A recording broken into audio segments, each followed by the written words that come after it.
I do a thing every year. I list 3 places I want to go, 3 people I want to meet, 3 things I want to do, and 3 things I want to buy. If I can get 2 out of 3 on each of those lists, that counts as like a great year.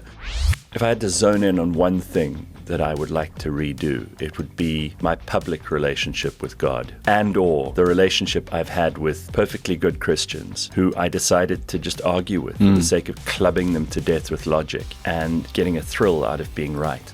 Only because I see people in groups doing stupid things, and then I go, don't want to be a part of that. We have in this country a long and sordid history of mob justice and groupthink and certitude by a group that just leads to unbelievable pain. I just don't want to be a part of it. So is it safe to say that you're not an atheist anymore? Look, because that doesn't sound like an atheist. I don't think I ever was an atheist. I think I was agnostic. I still have lots of problems with religion, and there are problems which I will have philosophical discussions with people like you who I know have good intentions, and I can learn from you, and hopefully I can add value. I just decided a while ago it's not worth burdening other people with an argument that they think is already resolved. I'm more jealous of nothing else in the world than the ability to write a song. Oh, wow. That was the one thing I'm like, I should have had that. Because the power of and I want just one hit, right? Like I hear sometimes these people who've written that one hit that will endure for thousands of years after they're gone. And I think that's an incredible thing to do.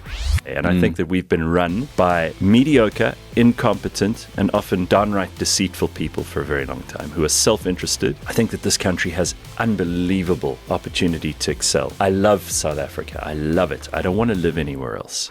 Well, the heart of Europe is diseased, and I would not want to live in Europe now. I know this will upset lots of people who probably watch and listen to this podcast in Europe. There is no country in Europe, and I include the United Kingdom, that I would want to live in right now, because they are anti-merit, they're anti-patriotism, they're anti-God, they're anti all the things. They can tell you what they're not, but they cannot tell you what they are. And there are lots of things that we can't explain. I can't explain why I feel the way I feel when I see a beautiful landscape, but I know that there's got to be more to it, because it evokes something which reading the composition of a chemical element out of a book on inorganic chemistry is not going to give me.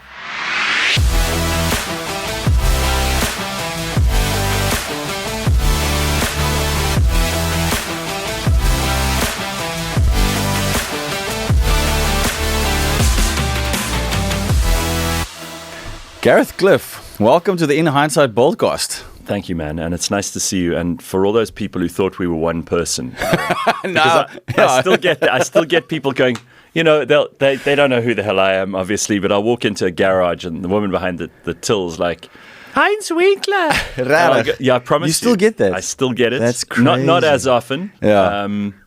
But I suppose now that we're both in the same place at the same time. We can finally prove it. I was actually looking for photos of you and me from back in the day. Probably one. Just because that was before social media. It was before we really, saved things on our phones. Yeah. So, but I know we have some photos from. There were some live shows at the Dome that we were at, and some events and stuff. Some of the Mets and. Well, I remember. But I can't find them. I can't find those photos. I only got involved in Idols after you'd won. It was season 2 that I got in. But we used to see quite a lot of each other. Yeah. There were all those events and things. Joburg days. Yeah, sure. Yeah. I sometimes came to the clubs when you were DJing. Yeah. Oh, good times, Fun man. times, so. Nice to see you. How are you? Excellent. Extremely well. Are you working very hard? I am. Well, not too hard. I've actually found... You see, I'm careful not to say too much about this, because then it sounds like you either are getting complacent, which I'm absolutely not, or that you're lazy, which I'm also not. Yeah. But I'm trying to find a nice balance between living and working. I think a lot of people struggle with that. And I used to do 5 shows a week for 3 hours a day of talk. There were no commercial breaks, no news, no. This was the case at Cliff Central when we started, and for 8 years after. Yeah. 15 hours a week is not messing around. Live recording, no. Yeah. It hits pretty hard when you have to do that. And I realized I was killing myself. Plus, the audience couldn't possibly consume 15 hours a week of material. There's only so much. So you have to control the supply in order to up the demand. Now I'm doing 3 shows a week of 2 hours a day, which is much more pleasant. That's just the shows, and then there's all the business. Yeah. So do you sort of do your own show as a fun, focused thing, more of like, this is my expression of my creativity, and I love it, and then but behind the scenes you're also running a business and you're serving clients and all that stuff? Yeah, the show has become almost like it's a hobby. And look, it makes money, but it's also a hobby. It's the university of Gareth and his audience. So if I want to talk to the head of nuclear physics at NASA, I can get him on. Really? Because I've got a show. And it's a real thing. So people take it seriously. And there's a pedigree of 25 years that I've been interviewing people. It helps. So he knows it's not some You've got a name. Amateur thing that I'm doing just because I'm trying to get into podcasting in the last minute or whatever, you know? And I feel like podcasting has become a very, very big, very real, very exciting place. And I've been telling people for years, so I don't know why it's taken you so long. I mean, you've got lots to talk about, and you've got plenty of stuff that clearly is worth sharing. So I'm delighted you're doing this. Yeah, it's been something that's been on my mind for a while, and I finally pulled the trigger. You know, it's one thing to talk about something; it's another thing to actually do it. And, well, it's not as if you don't have enough going on in your life. 4 children. That sounds like a lot of work. So I'll add a podcast. Yeah, let's just add that in there. Then I do feel lazy when I hear about things like that. So I think what I would like to learn from you is how to actually make money out of it. That would be great. But we're starting out, so this is early days. It's complicated. And, I'm sure. Sure. But okay, so you had a journey. You started in Tux as a radio DJ. Then you were in radio for a very long time. You were known as South Africa's shock jock. Sure. You wrote books about the controversies and stuff like that. You're looking back on your life, is there anything you regret? Is there anything you would have done differently? Or you're like, no, that was pretty cool, I would do it again? The temptation is always to say the latter, because I do think I've had a very charmed, very exciting life. I do a thing every year. I list 3 places I want to go, 3 people I want to meet, 3 things I want to do, and 3 things I want to buy. And if I can get 2 out of 3 on each of those lists, that counts as like a great year. Yeah. I've never had a year where I haven't. Done all 3 or at least 2? No, 2 out of 3 is good. Okay, then you make that up. Yeah, that's. If I can do 3, I'm shooting the lights out. Yeah. It's almost like a yearly bucket list. It is, and it's better than resolutions and things, because these are easily attainable goals. So I put down 3 people I really want to meet, and I honestly thought about this the other day, and my former business partner Rena always used to say to me, "How do you know you're rich?" And I think you know you're rich when you can meet anyone you want to meet, go anywhere you want to go, buy anything you want to buy, and do anything you want to do. Yeah. Then you are rich, and that being the measure, I've been very fortunate. So if I had to go back, there are obviously certain things I've said or done that I would have liked to have had a more mature and adult approach to. Because in my early 20s, it was without making any excuses. I think it was all about attention seeking, carving out a media career, making a name for myself. Yeah. I was ruthless. I mean, which is one way of doing it, just putting yourself on the map by saying the things that would shock. I wasn't just doing it for attention. I had to believe it, because I'm not the sort of person who can act or pretend. So if I believe something, and hopefully this is the meat of our conversation today, if I could change anything, I don't think I would have been such a militant atheist. I think that was and not because I care about perception, but because that's not really me. Yeah.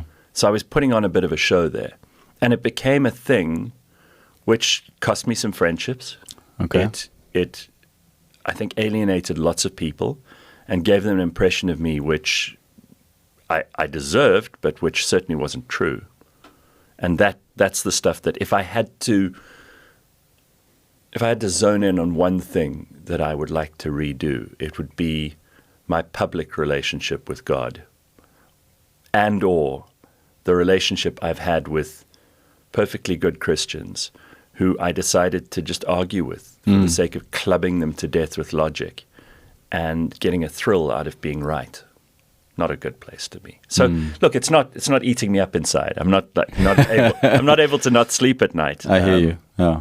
But if you can look back, I would have been I would have been more true to who I really am, and I wouldn't have had to rehearse arguments in my head or read so voraciously for the sake of proving someone wrong. It certainly trained my mind in arguments, and I think I'm still pretty good at that. I'm unflappable when it comes to people who disagree with me taking me on, and I'd be happy to take anyone on, but I was arguing for things that I don't think were that important, which kind of in the end is all that matters. You have to argue about things that are important to you. Yeah.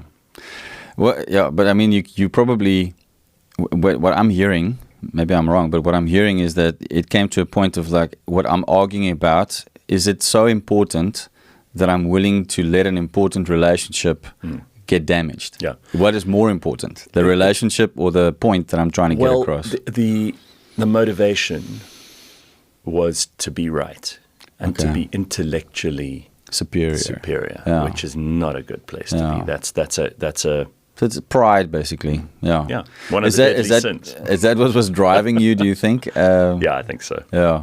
I mean, we at some get point, into it. At some point, it drives all of us, the thing of, I want what I want and I want it now. And also, I like the idea of, people have told me since I was a little kid, oh, you're so clever. So I grew up liking the idea that I could use intellect to beat other people up with. Okay. I was moderately good. What do you think you were? Things, but what do you think was the motivation underneath that? Was it an insecurity? Was it probably? Want to prove myself? Aren't we all just trying to get ahead, win? Winning is massively important, and I think I prioritized that to the detriment of what you indicated earlier, friendships and you upset people. Some people who don't want to show you that they're upset with you, but they really care about you. I can't imagine it was easy for my parents to hear me bashing religion to pieces. Saying, did you grow up in a home where there was a form of Christianity? You probably wouldn't recognize it as such because it certainly wasn't performative. I was baptized in the Anglican Church, for whatever that's worth. And I'm assuming as a baby. As a baby. Yeah, christened. Christened. I was then, when I was at primary school in Natal, I joined the youth group, the Christian youth group, because there was a girl that I really liked. And that was the place we could meet up. Yeah. And, maybe that put me off in some ways because it was all very noisy and in some ways I think it was this new brand of kind of charismatic Christianity that perhaps turned me off. I'm very traditional. Okay. I watched them electing the new pope, right, which I've always enjoyed, and I can tell you I can get into pomp and fanfare. My goodness. I can get into that recondite, arcane, traditional history, ancient rituals. I love that stuff because to me, it's been around for such a long time because it counts for something. Okay. Humans don't carry unnecessary burdens into hostile new territory. We're just not. We've got to move fast. Okay.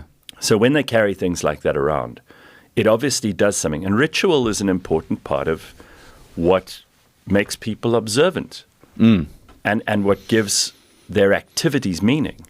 So I get that, but I'm not a fan of the way that I call it consumer Christianity is developed, and maybe we get into that a bit later too. So what was modeled to you in your home as you grew up in terms of, what is important? What are moral values? What should you be living for? What was the example that you saw in your dad, your mom? What was your experience with your siblings? Because sometimes those things impact our decisions later in life. I can honestly tell you, and I was away with my sister and my cousins this last weekend. We were talking about our childhoods, and my sister is 9 years younger than me. And she and I had the most wonderful, my brother's in between us. He sometimes feels a bit hard done by, but I know he also had a great childhood. Middle child syndrome. Yeah, typical, yeah. But my sister and I were both talking about how, and you spoke of regret earlier, there's not a thing that I can remember from my childhood that wasn't idyllic. I had love. I was fortunate being the eldest. I had, for a while, all 4 of my grandparents around too. Wow. Which, I mean, it didn't last long. My mother's father died when I was, I think, 3, so I barely remember him. Okay. But it was special to grow up with this nest of family around you. And, you know, I grew up on a farm. I had space, could run. I could go and see the pigs and the chickens and the horses. And I had everything that a child could want. I had these mountains to look at, had music around me all the time. I mean, it was... It sounds idyllic. It was. And I don't have... There's no dark part of my childhood or my early adulthood that I can think of. You know, people always, they find a reason. It's become very en vogue these days for people to complain about things, either their parents, the way they were brought up, or some... You can have an impact, but sure, of course. But I hear you, yeah. I get it. It's easy for me to say, oh, well, that's nonsense, because I don't have nonsense. But I don't have any PTSD or any of that shit. And I really feel that I don't think my parents could have done better. Okay. And my dad taught me about duty and principle. And those are things which I still try to live by every day. And I only say try because I think we all fail at some level. But he's absolutely incredible. You know, my dad's in his 70s now. If I ask him for something or to do something, which isn't often, but I do, you don't ever have to say it again.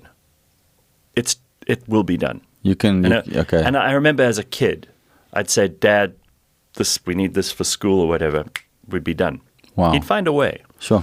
And my mom is she's extraordinary. She's the glue that holds us all together. We're all very go-getter, achiever, driven, loud, demonstrative people. But my mom is she keeps everything working. Yeah. You know, she's the cement between the bricks. That's beautiful. Yeah. Are your siblings married? My brother is married. He's got 2 kids. They're 11 and 9. Okay. The one just turned 9 last week. And they're lovely children. And he's very happily married, and he's extremely successful. He's got a much more important job than I do. And just, a runaway success. Awesome. He's and hardworking. Okay. Which I'm sometimes not. I will sometimes choose to enjoy life more than I will to get stuck into a hard task. He's all hard tasks. He's brilliant at it. All the time, or does it also take breaks? No, I mean, because you seem like someone who works hard, but then you rest hard as well. Yeah, he's in Ireland playing golf, so it can't be so bad. Okay, yeah. And he does these things, and he goes bird watching. He's a brilliant bird photographer. All right. So that's his hobby. Okay. He has a few. We all have tons of hobbies. My sister, who's the youngest, is an advocate. She is, I think, the cleverest of the 3 of us. She plays the ukulele. Oh wow! She's extraordinary. Is she married? She's not, but she's been with her boyfriend for 14 years. Oh, that's like a marriage, basically. I mean, it's even by the legal interpretation of it, it's marriage. But they don't. For some reason, my sister is expressly not interested in having children. She told us that at an early age. Okay, and so she said, well. She agrees with me that marriage is an excellent institution for raising children. But otherwise, don't get the government involved in your private affairs, which I like. I don't like the government anywhere. I hear you. Yeah, we can get into that too if you want to. All right, so, I think we're kind of the same age at the moment. You've lived quite a bit of life. You've done many things. As you said, saying we're old. That's fine. Older. But, you had a certain way of thinking, doing, as you said earlier. How would you describe your value system at the moment? Like, what do you believe? What are you living for? Why do you get up in the morning? Well, this is where my kind of aha moment came along, somewhere in the last 8 years or so. I've been in the media business, and obviously post-2016, the internet showed just how toxic so much of what people think and say and do is. Yeah. And particularly secular leftists are easily the most horrific people that you will encounter on the internet, because they did what I would have approved of and cheered them on for in the early 2010s is that they gave up religion, but they didn't replace it with something better or something equally useful. Okay. They replaced it with a devotion to the destruction of systems. And I realized at that point, look, the enemy of my enemy is my friend. And the problems, in inverted commas, that I thought I had with Christianity were nothing near the problems that I had with leftists or with Islam, frankly.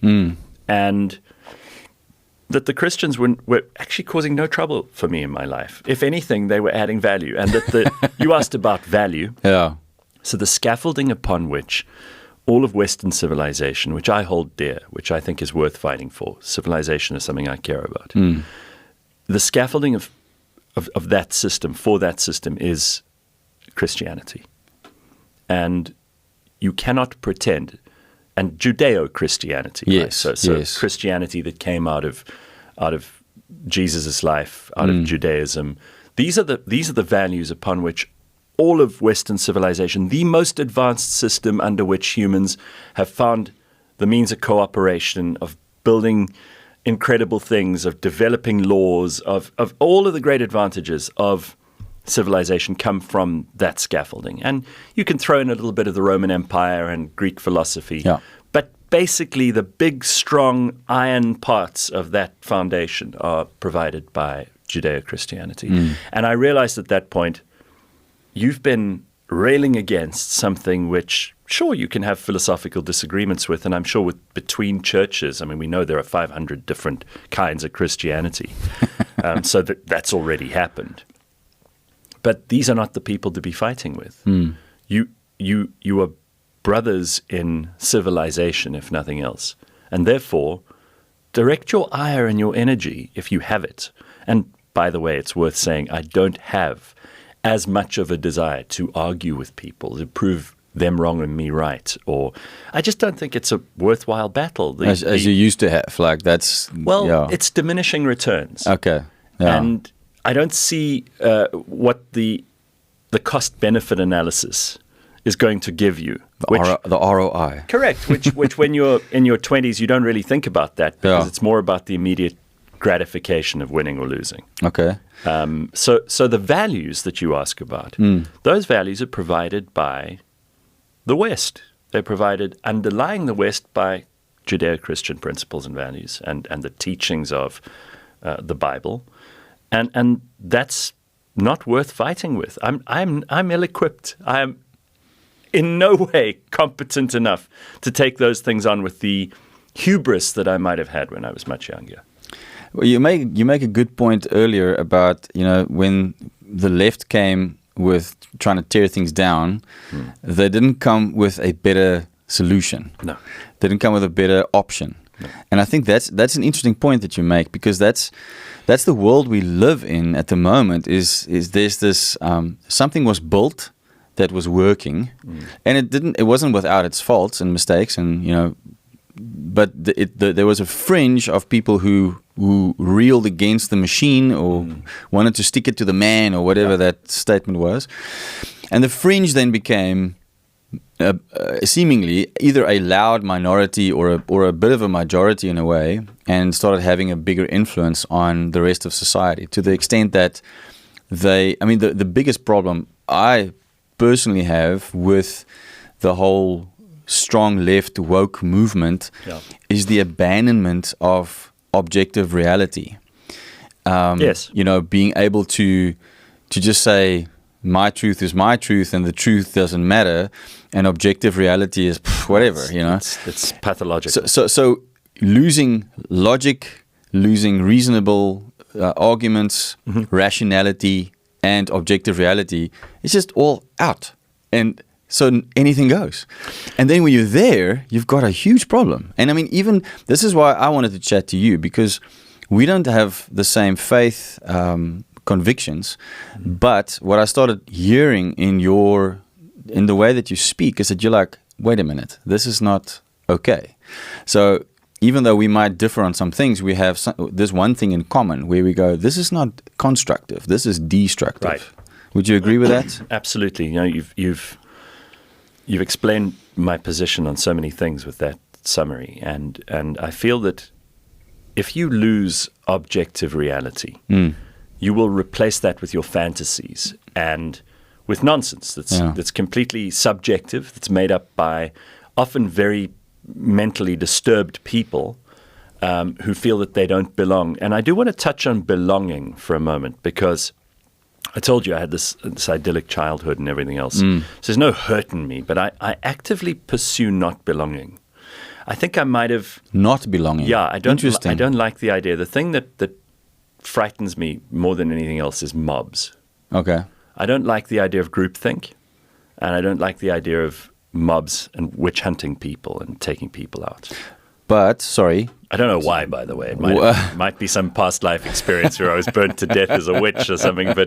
But don't you like the idea of belonging to your family? I do, and I'm very proud of belonging to my family. Which is different. Family. So that's very nuclear, right? Yeah. That's right near the center. Yes. But I mean, that belonging is important. Yeah, but the moment I feel like I'm being brought into a team building or I'm required to sit around the fire and talk about my deepest feelings, I just immediately, my rebellious nature kicks in, and I become very destructive. Okay. So keep me away from stuff like that. And I think that is sticking a name tag on you. Yeah. You must love that. I don't want to be in your club. Like, I'm really not interested in your club. A lot of people look for belonging. Yes. Because it's important. And evolutionarily, if you didn't belong, you were cast out of the tribe and you were left for dead. Yeah. Well, I mean, even science says that every person, their biggest need is to be loved, to belong, and to make a difference. Sure. Everyone wants to feel like, hey, someone loves me. I belong to something that matters, and I'm doing something that makes a positive difference in the world. If people fulfill that, they are really happy. That's not just Christianity, which it is as well, but that's been proven by psychologists. Sure. So, I mean, that's kind of what you're talking about. And I think there's a difference between belonging to a mob and belonging to a family.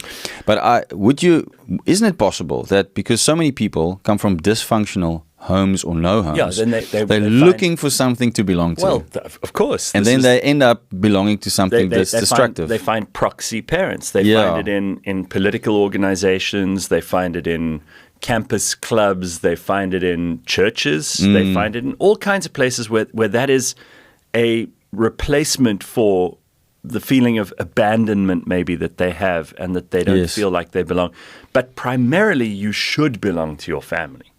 You can choose to belong to all the other things, but you should. And we've also got to remember so many people in this world now are growing up without good moral values, scaffolding, the stuff I was talking about earlier. And certainly in some, and perhaps even in South Africa, the majority of cases, they're not even growing up with the slightest bit of interest from at least one of their parents.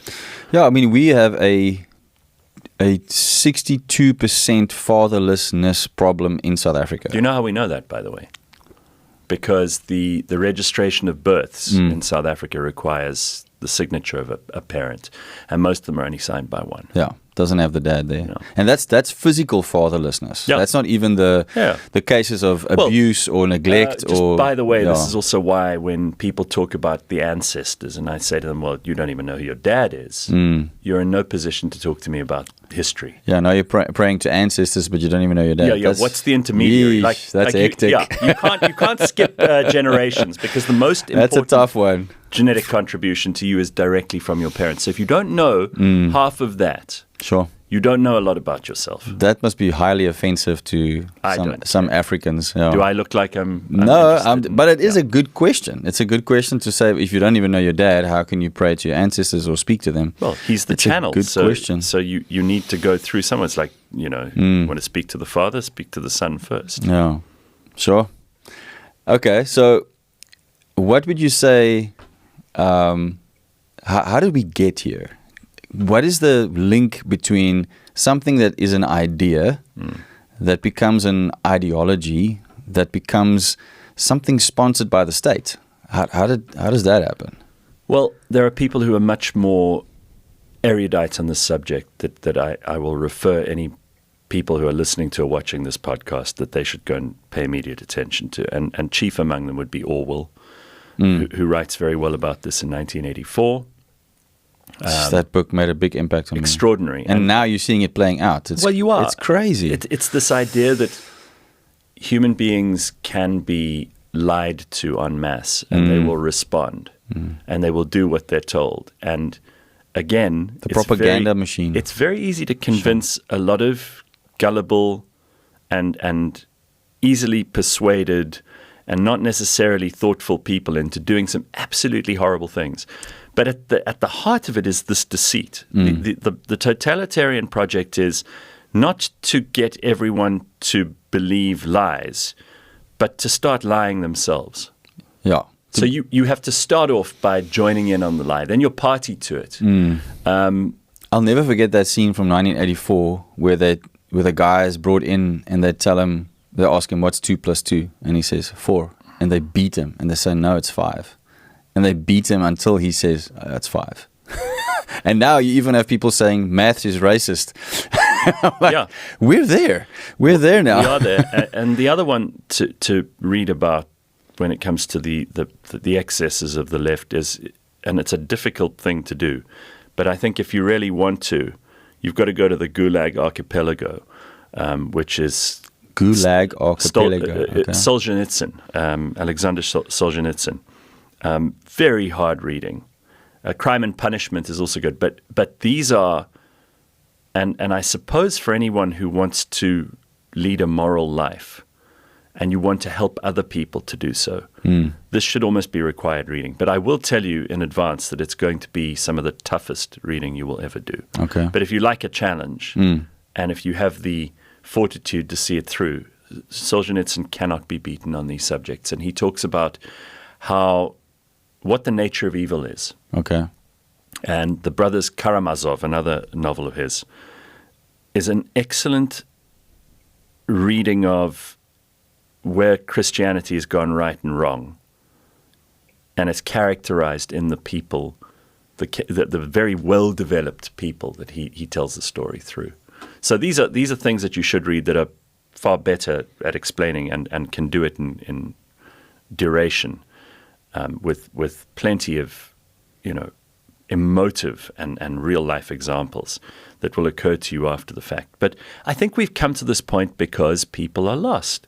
I think we've got to a stage where, I read something so sad yesterday, and this is where social media sometimes helps you, that they took down the church bells all over Europe during World War I, because the church bell was kind of a rhythm that people worked out their day by. And a signal of hope. And they took them down after World War I or during World War I because they were worried that it was as another distraction, and they wanted kind of people focused on the war or whatever. So the motivation might not have been evil, but that changed everything, the internal rhythms of an entire, again, civilization. The rhythm of going to church on Sunday and gathering and getting spiritual input. And I'm sure there were people there who, like me, weren't necessarily, in inverted commas, true believers, but they felt that they were part of a movement in the right direction, and that they were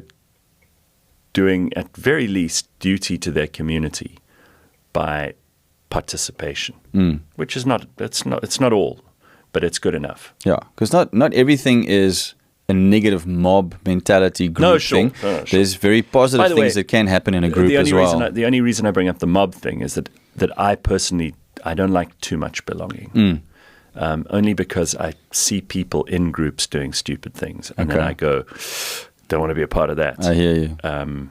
We have in this country a long and sordid history of mob justice, and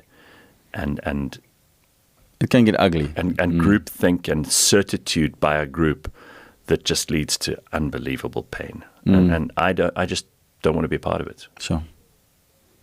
When you said that, now it seems like you was directly affected yourself. Is that you? No.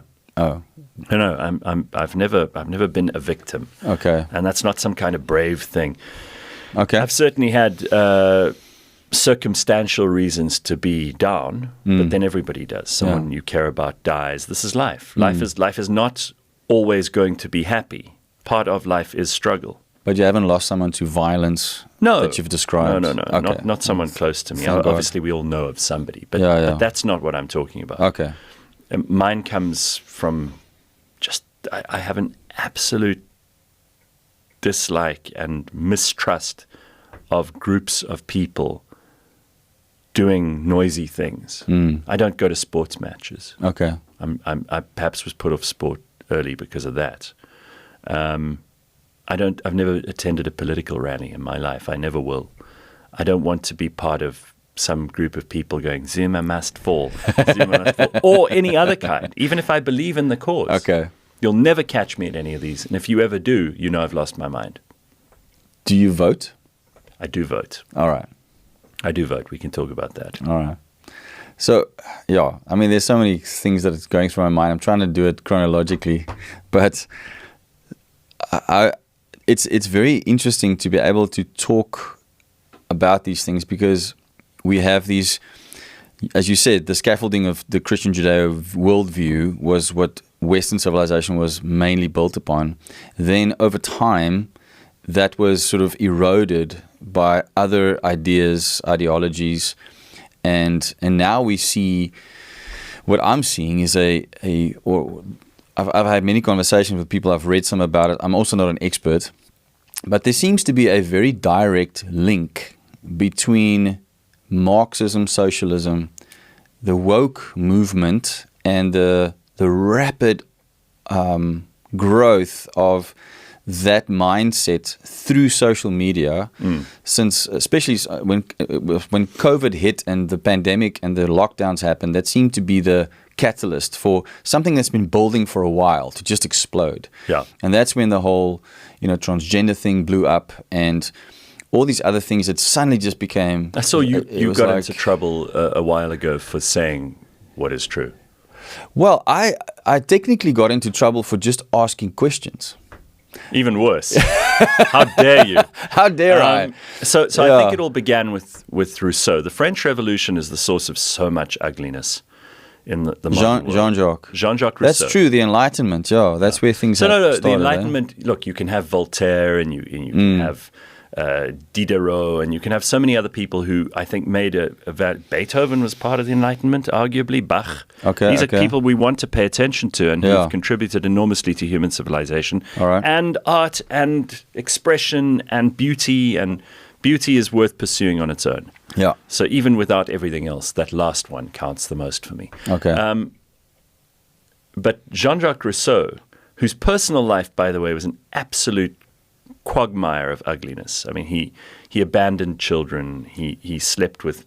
He abandoned his children to the state, didn't he? Innumerable women. Well, he was just a derelict dad. And I can't help thinking that his idea of the noble savage, which has perpetuated itself into the modern expression of kind of, the indigenous people of X area. We thank you for the land that we're now making this speech on or whatever. In Australia, it's a big deal. In New Zealand and Canada. Oh, they need to acknowledge as part of protocol the indigenous people. Because they've got this idea that those people, those, in Jean-Jacques Rousseau's terminology, noble savages, are worth praising because they were the unspoiled people. They weren't touched by all the ugliness of Western civilization and colonization and all of that stuff.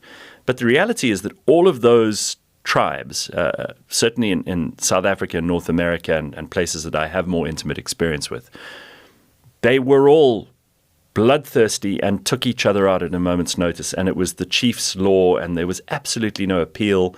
And women were treated very, very badly and mostly as property. And so many other things that someone like Rousseau wouldn't have known because his experience was based in Paris and the French countryside. And so Rousseau threw all of this in almost without having to prove it. And it became the basis for so much other stuff on top of it that was revolutionary, and it was exciting to be anti the state and to tear down things is easier than to build things. And then from Rousseau, it becomes, I think, a part of what Marx was bathing in the early days. certainly wading into, and then Engels. And Marx, again, if you want to see whether someone is worth following or someone is to be taken seriously, observe them in their real life. Find out a little bit about them biographically. I don't mean you have to know everything. But if they appear to be solid members of the community who are helping others, doing good, looking after themselves, tidying up their own backyard, then I would say give them a little more credit. Yeah. And if they're not doing any of those things, give them less. Okay. And Marx, Rousseau, these are Bernie Sanders today. These are not people that have achieved anything spectacular in their own lives and have caused a huge amount of pain for everyone around them. Yeah, it's like they look at what has already been created and they just want to tear down instead of building something. Well, Marx was, to put not too fine a point on it, a terrible misogynist, treated his wife extremely badly. Rousseau, we know, had as bad a record as this. I don't know about Bernie's personal life, but certainly in terms of sponging off of people, if he's the modern incarnation of that leftist ideal, then we have very little to look up to there. And I just think that these things have misled people. It's given them a sense that they can belong to these movements. And there's nothing spiritually good at the bottom of it. So if you keep digging down, you should find some golden thread of virtue. Proper virtue, not virtue signaling. Not the kind of thing that'll get you likes on social media, but the kind of thing that when you go to sleep at night, you'll feel, I've made the world a better place. Yeah, which is that value of everyone wants to feel like they're making a difference. I've contributed. You mentioned it's one of the, I think you said there were 3 things. Yeah. So, by the way, St. Francis of Assisi always said that there were 4 prime motivations. Okay. There was money, power, pleasure, and what was the other one? Power, money, pleasure, and I think love. I'm not sure. I'll go through it in my head a little bit. Makes sense if it's that. But he said that one of those is inevitably everyone's Achilles heel too. So you need to figure out what your motivations are. Yeah. And if you can figure those things out, you'll have a much easier time of deciding, should I do this or should I do that? Yeah. Should I turn left or right? One of my recent guests, he also asked the question, ask yourself, what is the altar that you really bow before in your life? What is that thing? Yeah. That if then the question is, if this was to be taken away, would you still stand or would you fall apart? What is that thing? Yeah. And then that's how to determine what do you really live for? Or in other words, what is your God? It's a way to determine that. If that was taken away. So by the way, I remember now, the other one is fame. Yeah, it made sense that the 4 things would be things that take you away, or things that are self-focused. You will make the greatest mistakes in your life chasing one or many of those things. Yeah. So, I mean, this is interesting as an exercise. We both had a fair amount of fame in our lives, so I don't think that really turns you on at all anymore. There was a time when it's interesting you mentioned that. Now though. No, now I've seen the belly of the beast and what it's really about, and you sort of see it for what it is. And actually, one of my biggest missions in life now is to help my children understand what fame is and is not. Because it's at a premium for most people on social media these days, is to be recognized, for people to like their things, for people to pay attention to them. That is very, very dangerous. And particularly for kids, right? Yeah. So fame could turn into reputation as a motivator, which is slightly better, but it's still also a slippery slope, right? Yeah. So you could exchange just being well known, like a Kardashian or whatever else. Yeah, being well known for being well known. Yeah. Right. You could exchange that for being well known for this particular thing. But I still don't think that's a good motivator. Power is the control of other people. Yeah. So do you want to actually exercise authority? And for some people, that is the prime motivator. For others, it's pleasure, and that could be it could be good or bad. None of these are all bad, right? So pleasure could be love. It could be lust. It could be lust. It could be very dangerous and you could also seek pleasure in that.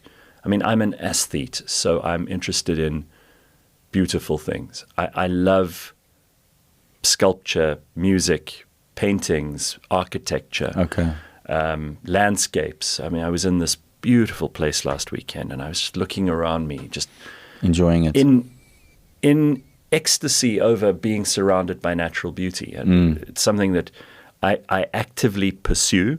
I love seeing the majesty of nature and of human creativity and of divine inspiration and all of that stuff. And it gives me a real sense of meaning. What does that do in the inside of you when you see beautiful things? It just feels like butterflies in your stomach. It's evocative. You can't get enough. And yet you are persuaded that having seen it, you are grateful. Yeah. Does that make sense? Yeah. How do you explain that?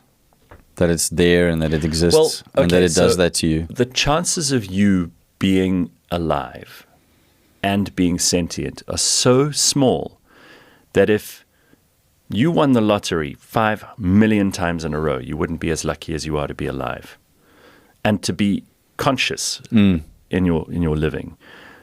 People always say, "Oh, I'm so unlucky.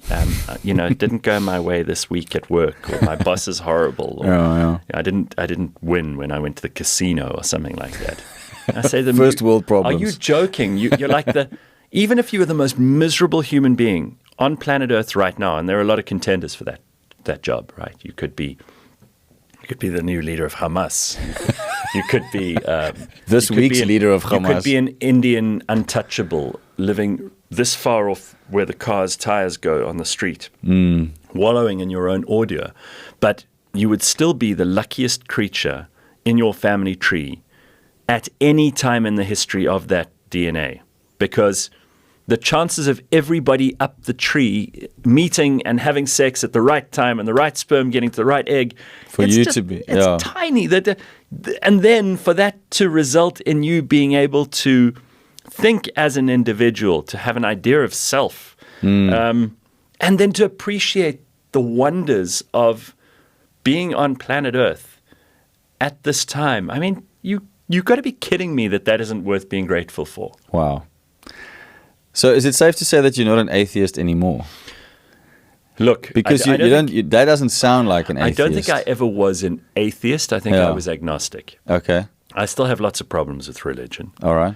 And there are problems which I will have philosophical discussions with people like you who I know have good intentions. And I can learn from you. Okay. And hopefully I can add value to you in some way. I'm happy to have those. But all right. I just decided a while ago it's not worth burdening other people with an argument that they think is already resolved, changing their way of the world, changing what they think will happen to them when they're dead, just for the sake of upsetting them. It's not worth it. So I have not become a practicing Christian. I hear you.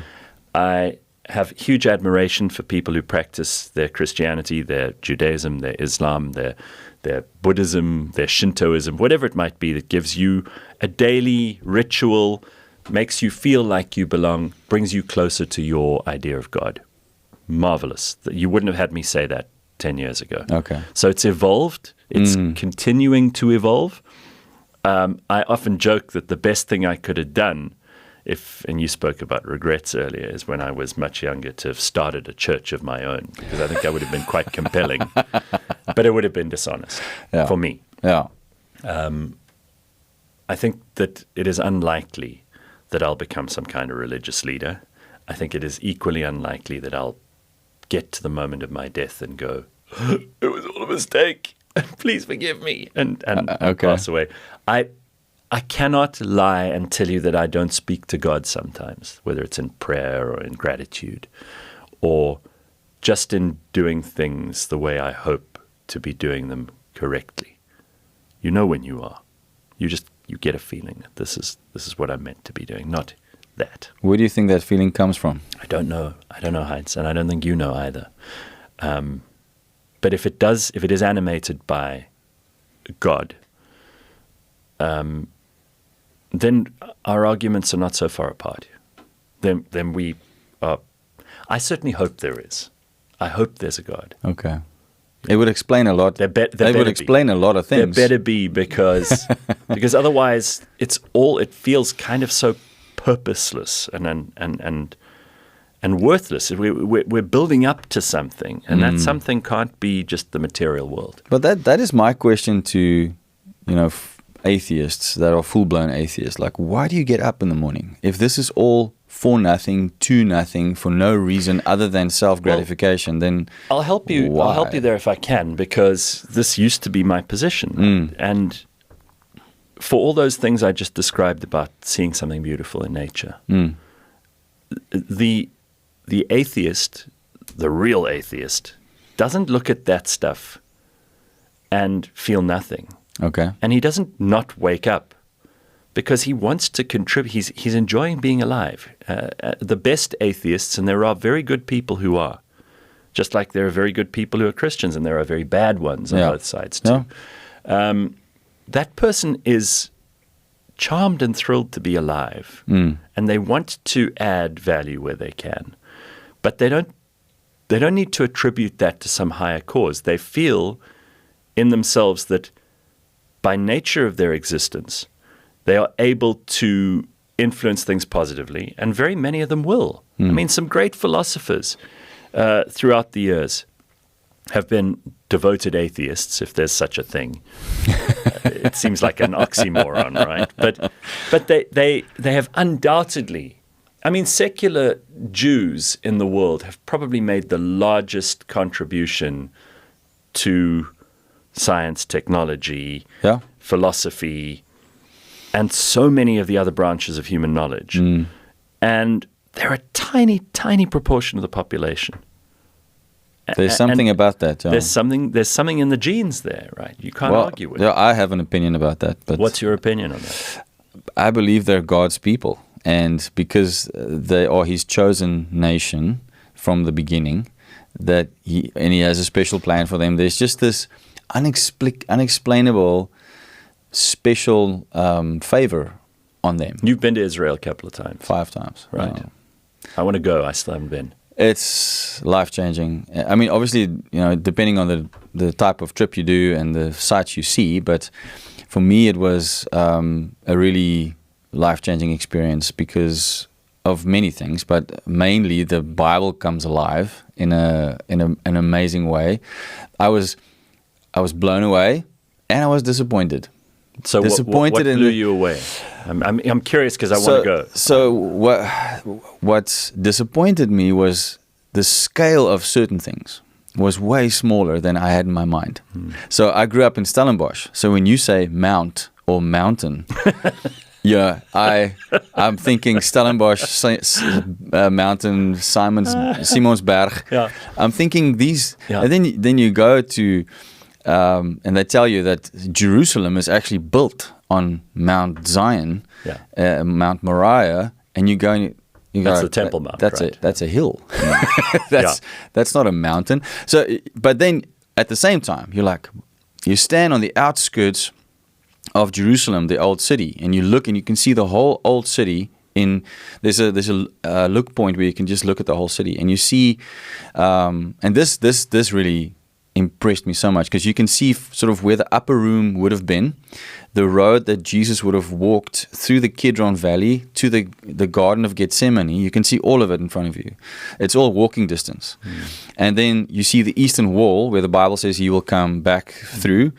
And so you could see his vantage point from praying for Jerusalem, weeping for Jerusalem, and then going back from after having his encounter of, let your will be done, not my will. And he goes back into the city and gets crucified outside the city walls.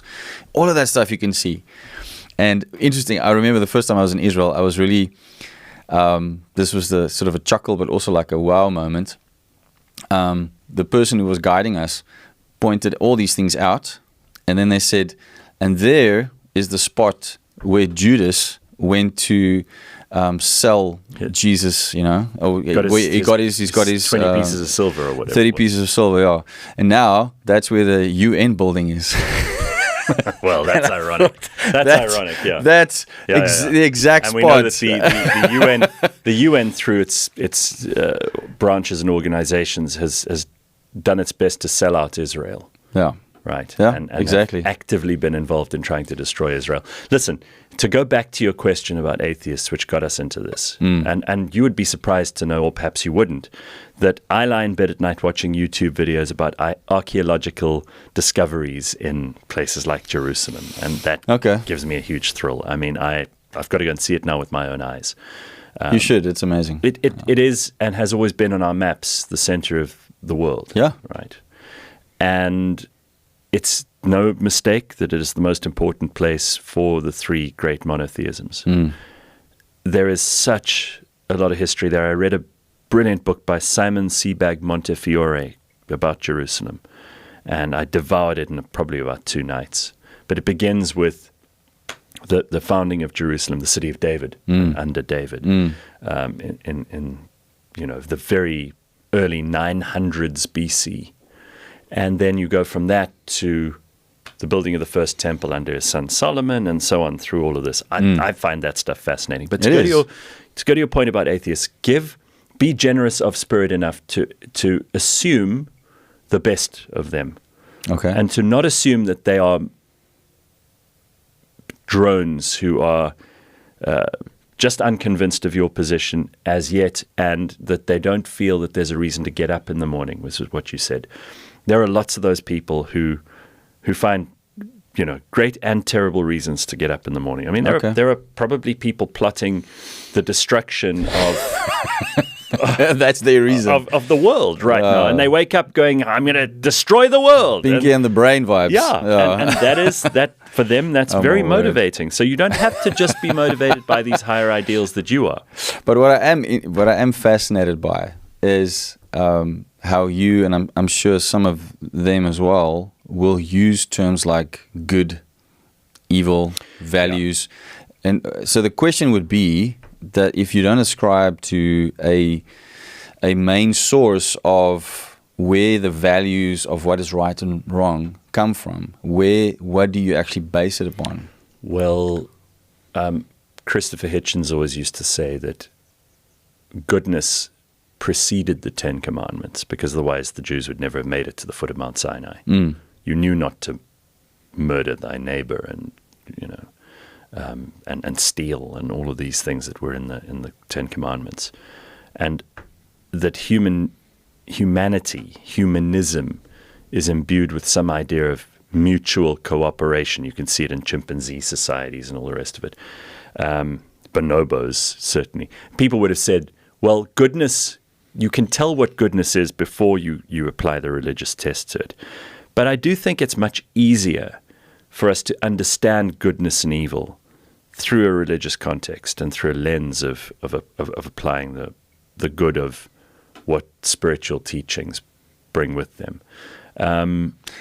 Because, sorry for interrupting your thought pattern, but you can see that the conundrum that happens, that we see in the world now, is that everyone has their own truth, and everyone has their own sense of what is good and what's evil.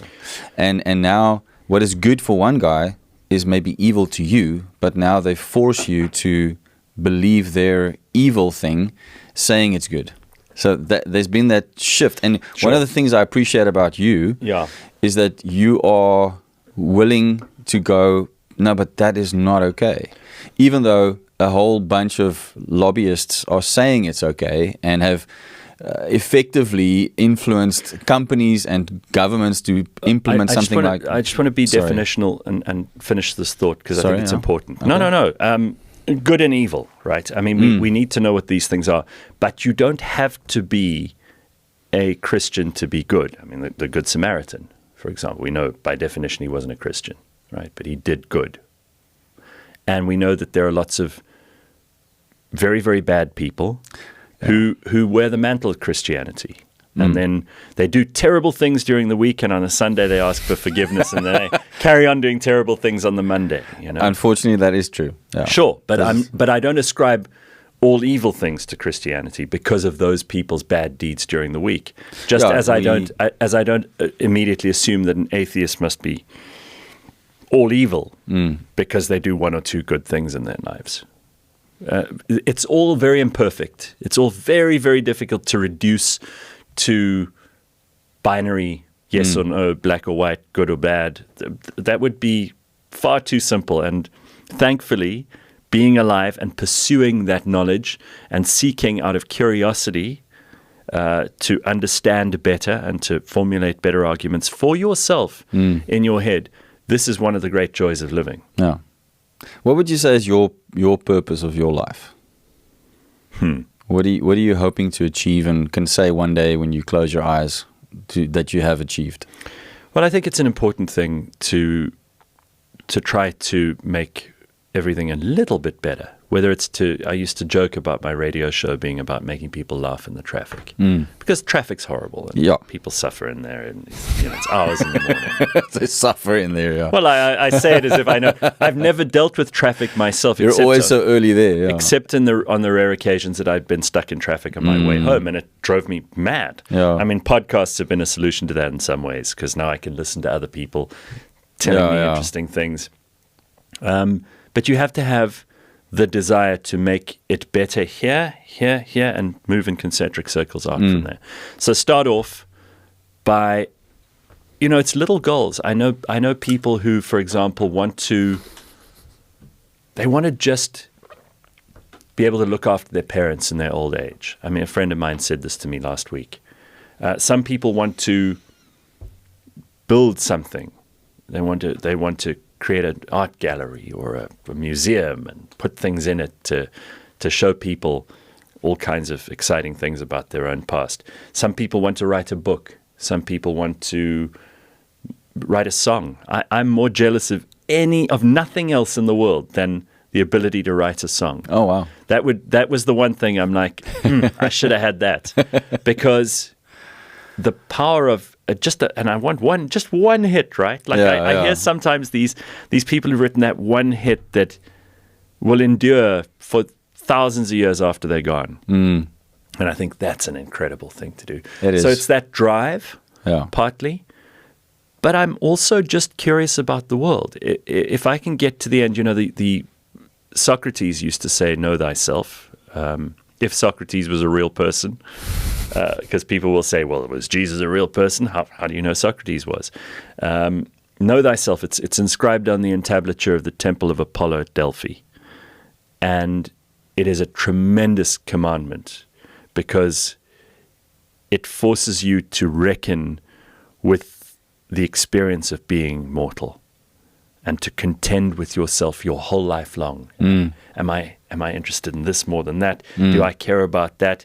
Who will I spend my time with? How will I sleep, and how will I wake, and how will I use those best to improve myself and therefore spread whatever I perceive to be goodness through the rest of the world? I don't ever get bored. I'm very, very lucky. I've got a very active mind and a deep desire to know why and how and when and what and where and who. So I'll hear someone use a word, I'll look it up, and then I'll find a reason to use it in a few conversations after that. Okay. I'll discover some strange part of history, the Triple Alliance War in Paraguay, which I didn't know about until 20 minutes ago. And now I'm interested in Lopez and how he ended up almost becoming emperor of Paraguay and all this stuff. So there's a pursuit of knowledge. I've got a chemical laboratory at home. Okay. You have a studio here. I also have a studio because I do this stuff. But I've got a room that is dedicated to chemistry and architecture. Wow, that's interesting. Yeah. Inorganic chemistry is my favorite thing. I can still name a compound, give you the formula. I can recite the whole periodic table like you could probably recite Psalms. I can't recite Psalms, but I can recite some of them. I'm sure that there would be one or two that you and I could both recite. My oldest son knows a song that does the whole periodic table, and he can sing it off by heart, and that really impresses me. So that's his way of knowing the whole periodic table. Yeah. We can impress each other with this later. Yeah. This is good to know. Well, it's interesting. So there is something in that too, which is quasi-religious or spiritual. These are the 118, most of them are, at the end there are radioactive, but these are God's ingredients. This is his recipe book. Yeah. And when I take anyone into my laboratory and they go, "Why do you do this? Are you making drugs?" And I go, "No. First of all, if I were, I'd be much richer because making drugs is quite lucrative, I'm told." But I specialize in inorganic chemistry. But I go, "Look, these things here, from hydrogen through to, astatine, there are a couple others, but you don't need to worry about those so much because you need to make them in a large hadron collider or at a laboratory which has an accelerator, particle accelerator. So these elements here, there's everything and everything in between everything is made of these." Yeah, sure. So this is when God sits down to go, "What do I make tonight for supper?" Then he looks at those things. So how would you not want to know what the building blocks of the universe are? The fact that people just decide, "I'm not interested in that," it boggles my mind. Wow. And not just science, literature, poetry. I was driving through this valley with my cousin and my sister and all the rest of them last weekend. And suddenly it came to me that Rudyard Kipling's If, which every boy in every school in the world should know. It's this beautiful poem, and it came to me, and I suddenly started reciting it. And I haven't thought about that poem since Mr. Little in what was Standard 5 for us, grade 7. Yeah, the proper name. Made us. I agree. Standard 5. He made us learn this. He forced us to buy a book of quotations and said, "Children, you are all very stupid, but if you manage to learn a couple of things that much more intelligent people than you have said, and they strike a chord, memorize them and attribute them to those people, never try to pass it off as your own, and you'll be perceived as slightly smarter. Slightly, just a little bit." And I thought about that. If you can keep your head when all about you are losing theirs and blaming it on you, that's what you were talking about earlier with the left. Yeah. Okay. So to bring it all back to where we started. Yes. This is where people are starting to lose their minds. They're not curious about the world. They have no character and personality. They haven't traveled, and they haven't had conversations that dig deep enough. So they choose and assume as a mantle for themselves this belonging to an activist organization. They describe themselves in their bio with pronouns and with diseases. Sure. I suffer from ADHD. I am previously disadvantaged. Go by they, them. They're trying to fill up a huge, big category of knowledge and depth and feeling and all the other adjectives that you could throw in there. They'll fill that up with all these belongings. And as a result of that, they're trying to puff that out to make it fill the space, but that emptiness can't be filled. It can't. That emptiness is what's killing them. It's what's making them do very bad things and say very bad things and adopt terrible ideologies and philosophies. And they're desperate to fill the gap. Yeah, and want to tear down that which is, more wholesome, healthy, in that because they're not a part of it, or in some way they don't feel like they're a part of it, so they want to just break it down. I blame the parents. The parents should be put in jail.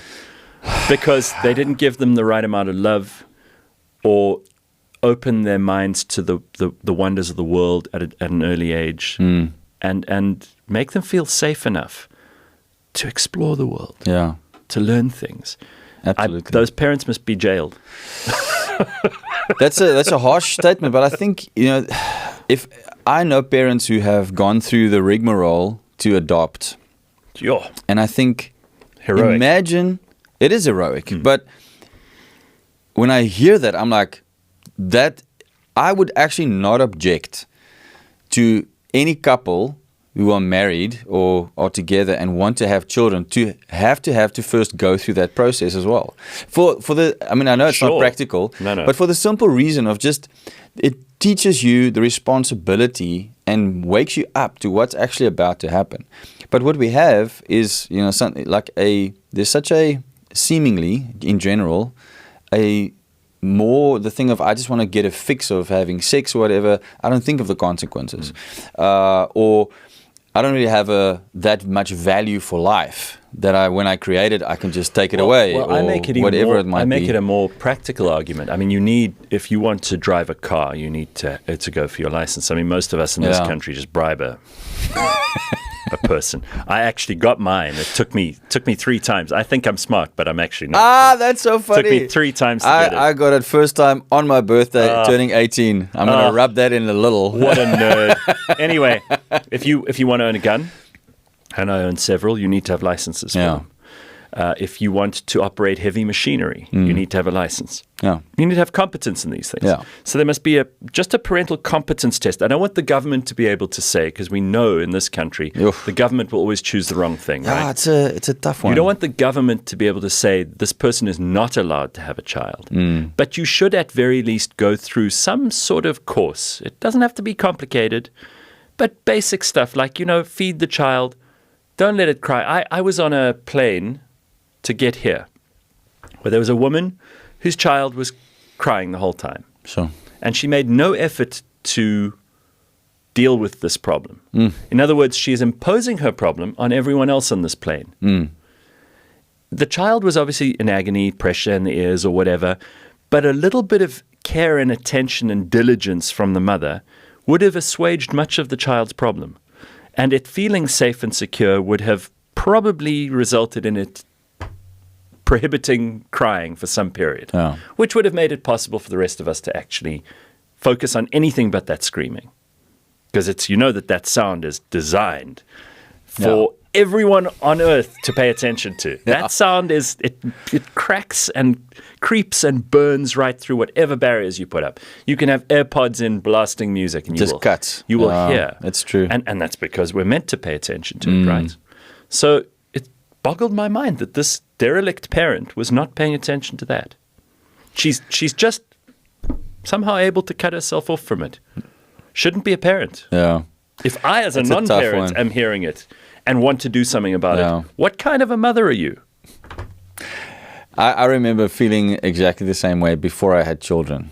And then I had children and I flew and I realized it's not that simple. Well, so it's I think if there was no effort to make the situation better, then that's bad. Because we would always... That's what I'm complaining about. We would be...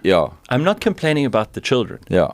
I have not said, and you can go back and listen to this again, I haven't said, I have a problem with that child. I know.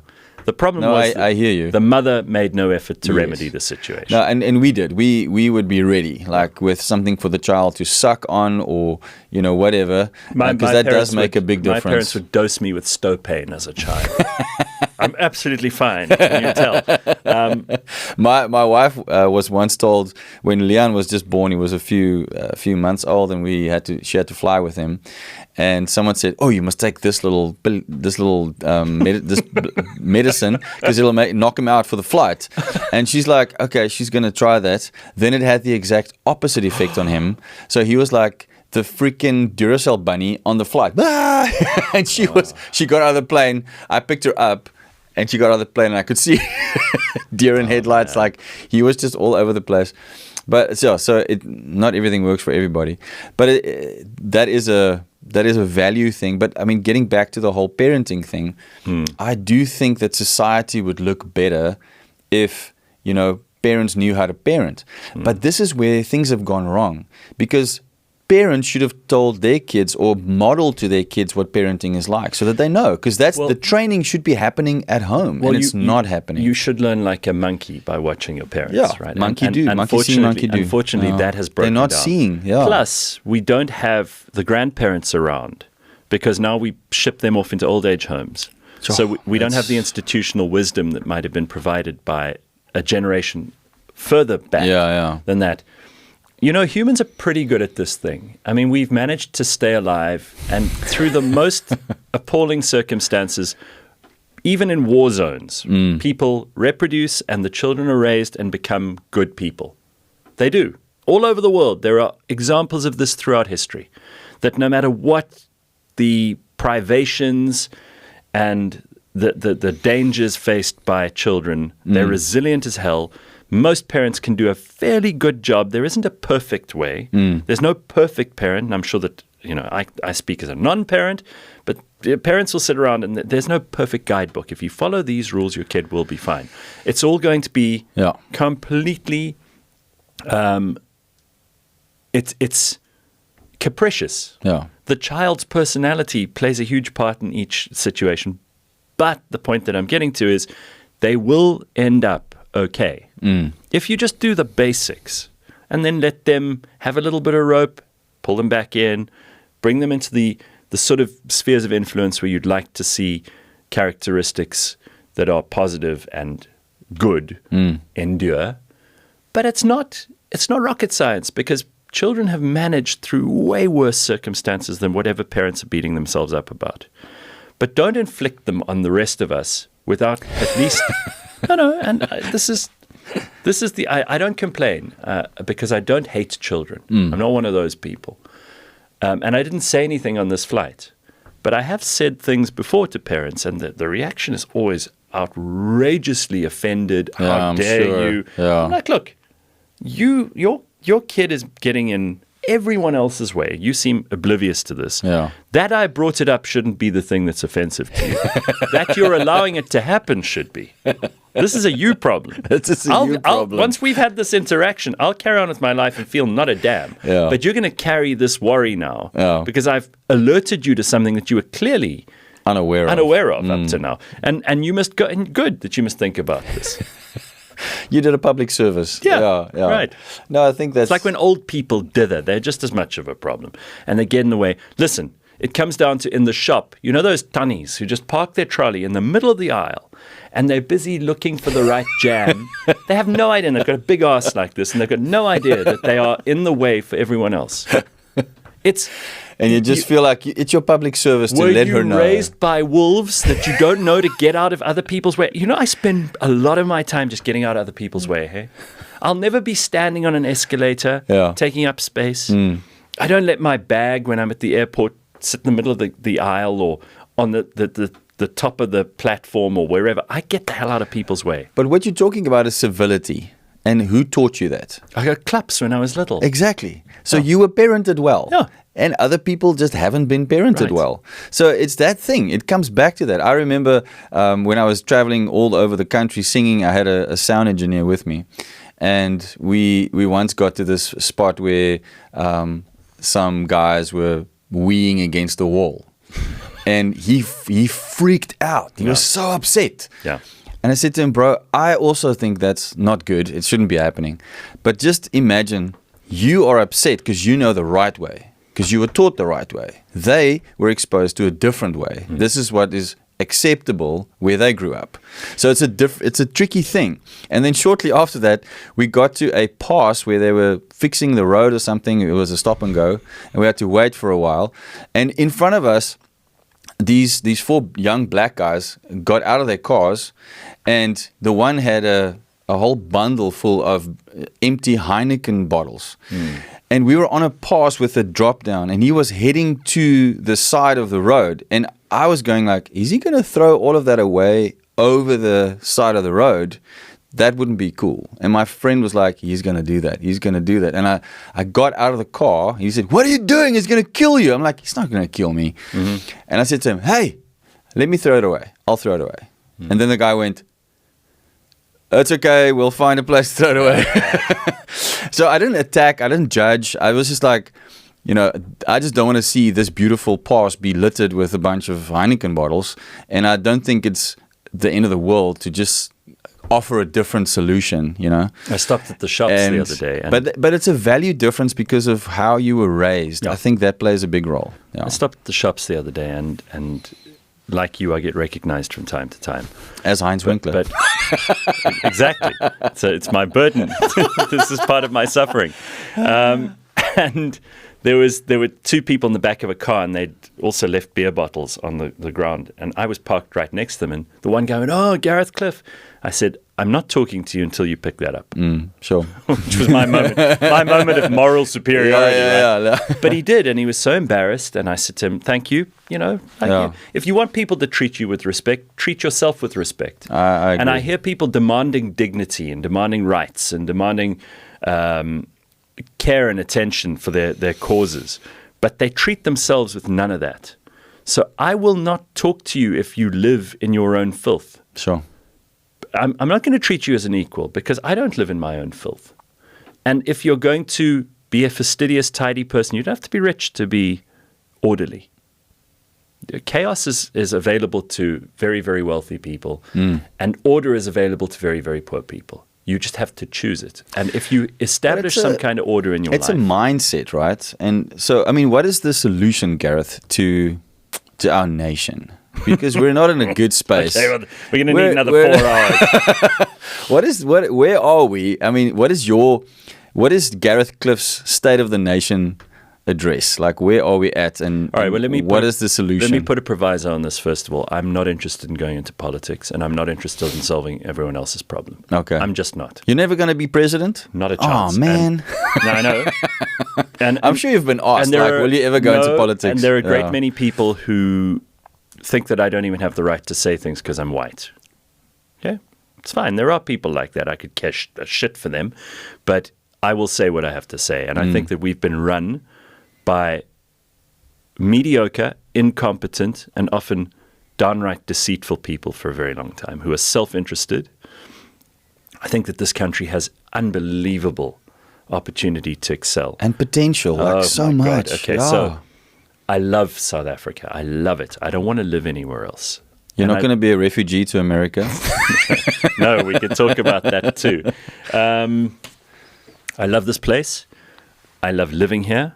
This is the place I will make the most difference because I know the terrain, I know the languages, I know the people. I care about it more than I would if you put me in LA or New York or Perth or London or Azerbaijan. I don't want to be anywhere else. This is where I belong. There's a graveyard out near Skeerpoort in the northwest province where there are 5 generations of my family buried. Wow. I will be buried there. Okay. So I know exactly where I'm going. Wow.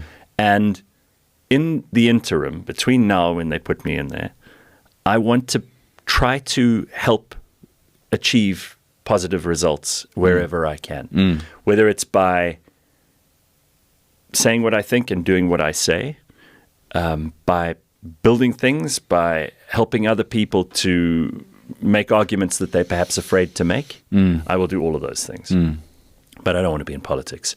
And I think that this country of ours, like every country, there's nowhere that's perfect. Yeah. They're all dealing with stuff. But we need to get to a point where we actually know how to evaluate something on merit. And it goes back to what you were saying earlier about objective reality. Yeah. There are some things that this government has just proven it's not capable of doing. Very basic things. Yeah. Our roads are all a disaster. Our power grid is a mess.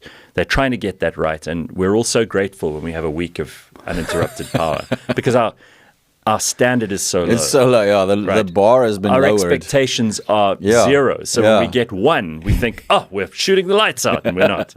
These are they shot the lights out. yeah, exactly. These are just cuck administrators and really rudimentary, piss-poor people who have, by virtue of a popularity contest, been put in charge of things they should never have been put in charge of. And we've got to stop lying about this stuff. We've got to stop pretending and window dressing.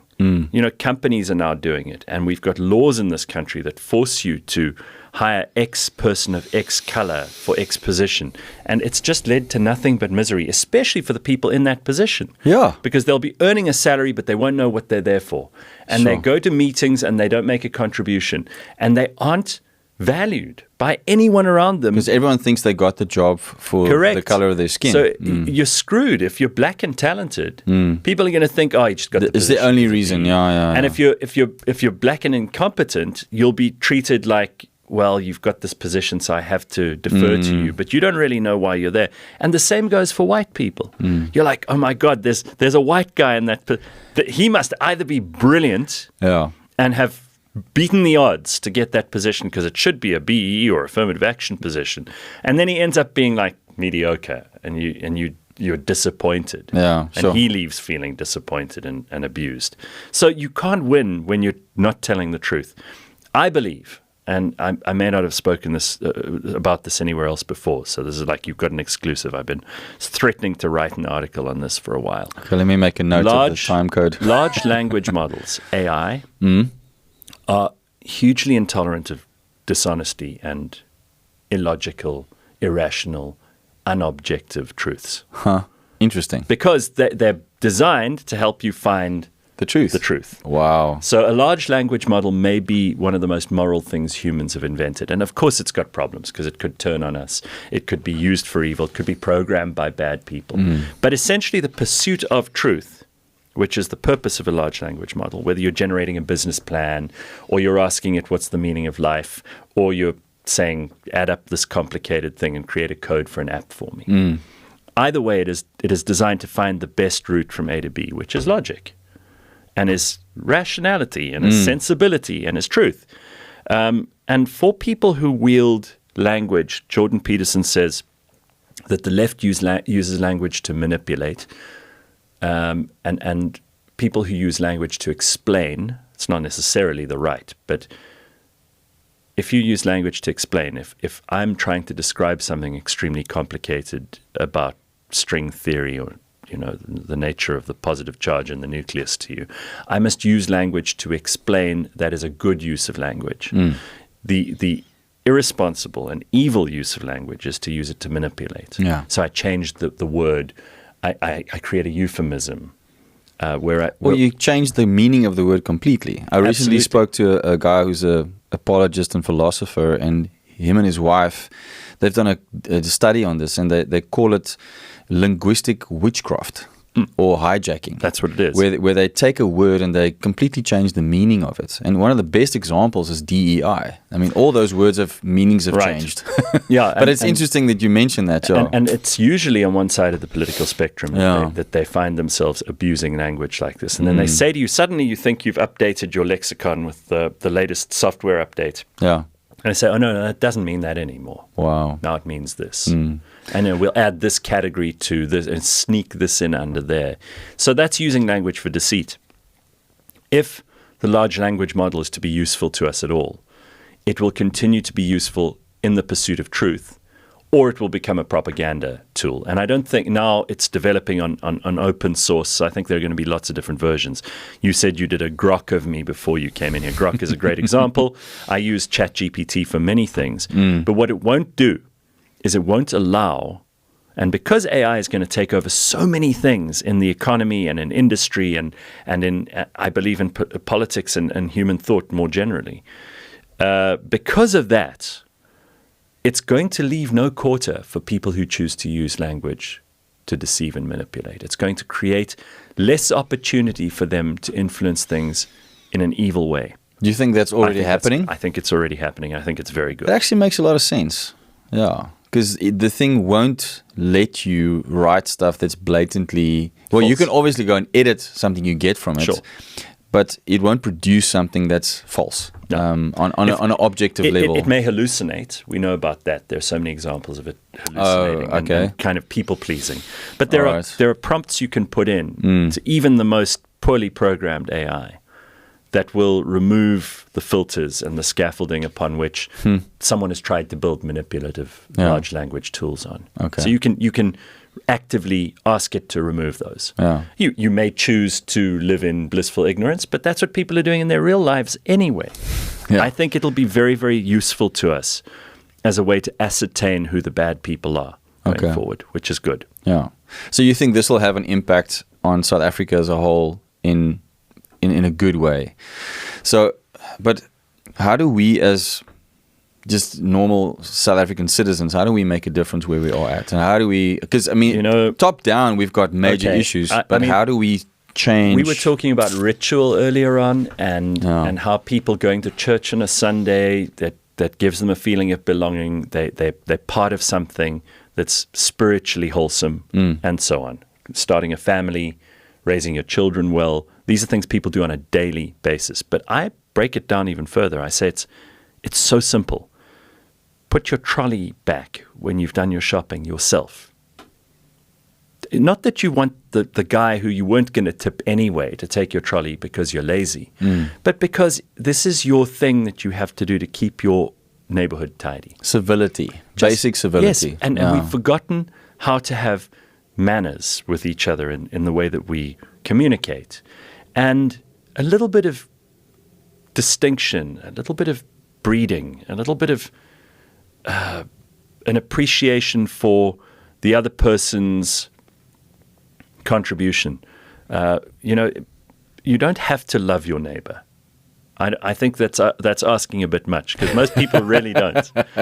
But you can at least treat them the way that you'd like to be treated. Love thy neighbor as you love yourself. That's not asking too much. But don't love you can't love everybody. You don't have enough love to give. You only have maybe enough for your children, your wife, your immediate family, maybe your friends. And as you start to move out from that, it becomes harder and harder. This is J.D. Vance's thing about Ordo Amore, I think it's called. Order of love. Correct. Yeah. So he says, you can't be asked to save the planet. It's too much for any human to do. So you may choose to recycle. Great, good for you. But there are 10 other oaks in your neighborhood who don't give a shit and are throwing everything into the same rubbish bin. Yeah, and it kind of messes up the whole system. So it means that your job is much more difficult. Yeah. But you can make a difference by raising your children to be people other people won't hate. That would be a good start. Yeah. Right? And you can make sure that your universities and your schools are not teaching them trite nonsense from blue-haired activist teachers who wouldn't have found any other job because they're not useful anywhere else, but they studied this crap that got them into the school, and then through sheer political motivation and draconian activism pushed themselves to the top of the hierarchy. Fight those people. Fight those people, but don't be undignified about it. You take them on in an unemotional, sensible way. Sit down with them, ask them why. Say, show me on the dole where your dad hurt you, and then start to help them deal with their problems, because they're going to make the world worse otherwise. Yeah. And sometimes if you do have a little extra love to give it to those miserable and unfortunate people. Because we need to, unfortunately, what's happening is that the rear guard of humanity are becoming ever more disheveled. And we can't leave them behind, because that would be cruel and irresponsible and Darwinian, and maybe even eugenicist of us. So we have to help them. But the vanguard is becoming so tired because it's pulling so hard on a lazy rear guard. We now need to just get those people to get up and at least try to walk. Just make baby steps, I think you recently posted something on X about someone making a statement of 7 million South Africans carrying 60 million South Africans. By paying tax. Yeah, so you've got such a count, like I think there are 14 million employed people, or something like that. Again, I'm screwing up the statistics, but I'll try and draw this from them. Oh yeah, and a lot of them are actually government. Half of them work for government. Sure. So, and remember, government workers don't produce. So that they're not being paid for value. They're just a cost. They're an expense. Yeah, that was his point. And then the 7 million who are left are the producers. Those are the people who are responsible for the economy. Wow. 7 million. And of those 7 million, you bet your bottom dollar that a large proportion of them are self-starters. They've got their own businesses. They're just making it every month. They're not getting rich. Yeah. They're able to just make it work. And they're actually employing people, even if it's a few. They are employing people. Of course they are. Yeah. And thank God for those people. And they have to pay tax. The whole thing. Because the one government system that does work is SARS. Right. Well, for a little while there it didn't, and I wasn't upset. Let's put it that way. When Tom Moyane tried to ruin SARS, I was like, this is the one place we could do with some incompetence. But he didn't, because the greed drives of politicians are parasites, all of them. I don't have any word of kindness for a single one of them. They're parasitic. They produce no value. They have the easiest jobs in the world.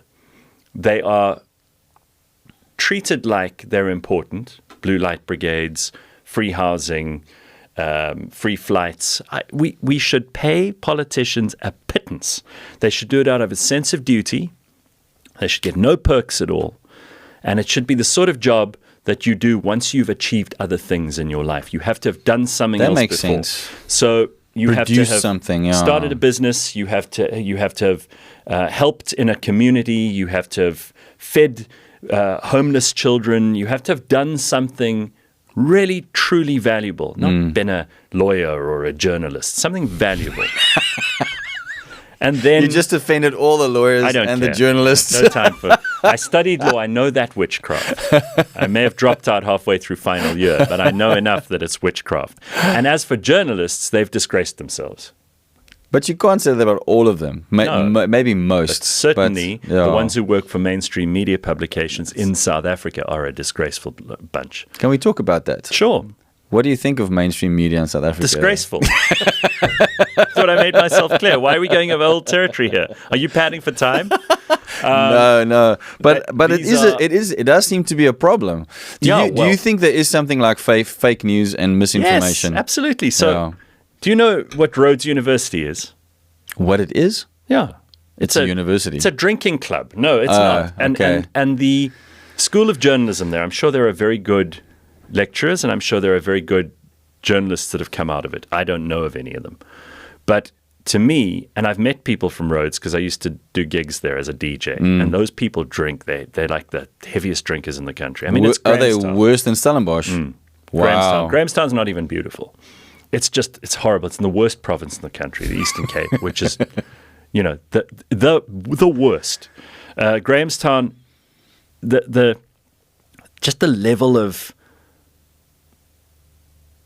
level of valuelessness in a place like that is just extraordinary. I mean, it only exists because of the university. Okay. And the whole place is just dilapidated. I've never been there. Nothing in Grahamstown works. They used to do that arts festival there, which thankfully I never went to because they put on plays where people pretend to be trees and things like that. Stupid waste of time. Grahamstown, that's where all our journalists come from. All of them?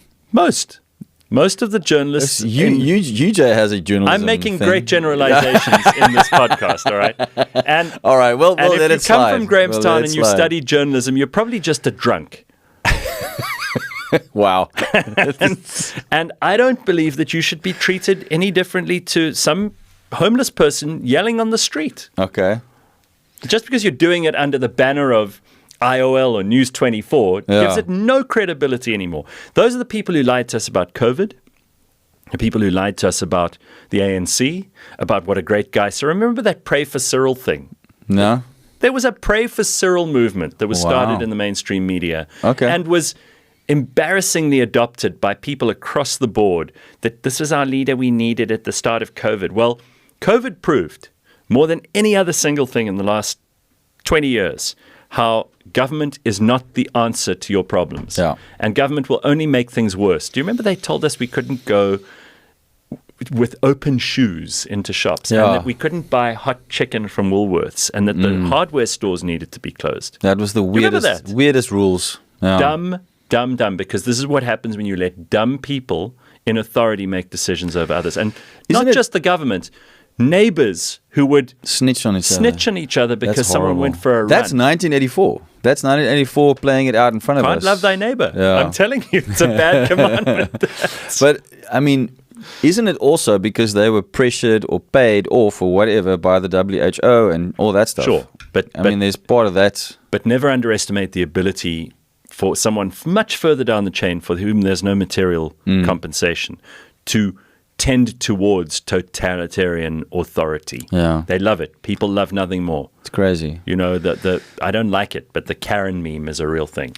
What is your position on I mean, you went there, COVID, the vaccine, the lockdowns, the origin of the virus. Like, what is, after going through that, living through that, I'm sure you read up on it. What is your takeaway? I'm still cross about it, and I haven't really got over that. I think that it was an experiment.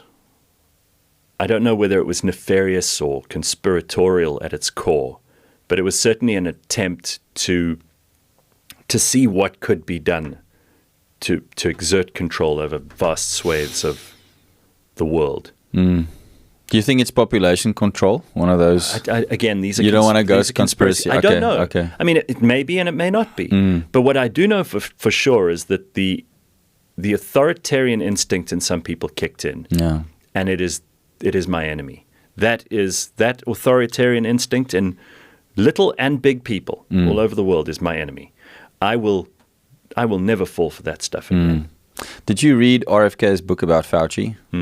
What did you make of that? I love RFK, and I really don't like Fauci. Okay. And I think that I think it was meticulously put together and a good study. He's a lawyer, and he was probably, among other things, the foremost environmental lawyer and medical lawyer in America, certainly in reputation for a long time. He took on massive cases. So it's full of citations. It's full of evidence. All the stuff that wasn't there every time Fauci went on TV and went, "You got to believe me, I'm the science." No, you're not. You're a liar and a fraud, and you probably are one of the most evil people in the world. If you look at his involvement in things like HIV/AIDS, in medical research on dogs, just terrible things that man is responsible for. And he was worshipped as a hero by some people on the left during COVID because he was implementing things that made their side of the argument seem right. Yeah. People will sacrifice everything, including those they love, to be right. And going back to my thing about atheism, I'm not doing that anymore. I think that is evil. Did you get vaccinated? Can I ask you that? So I had the first jab. I did. And I'm very embarrassed about this because I had to go to a wedding in Mexico in 2021. Oh, in order to travel. Some very close friends. And so I went for the first one. Okay. I will admit now that I never went for the second one, so it probably didn't work.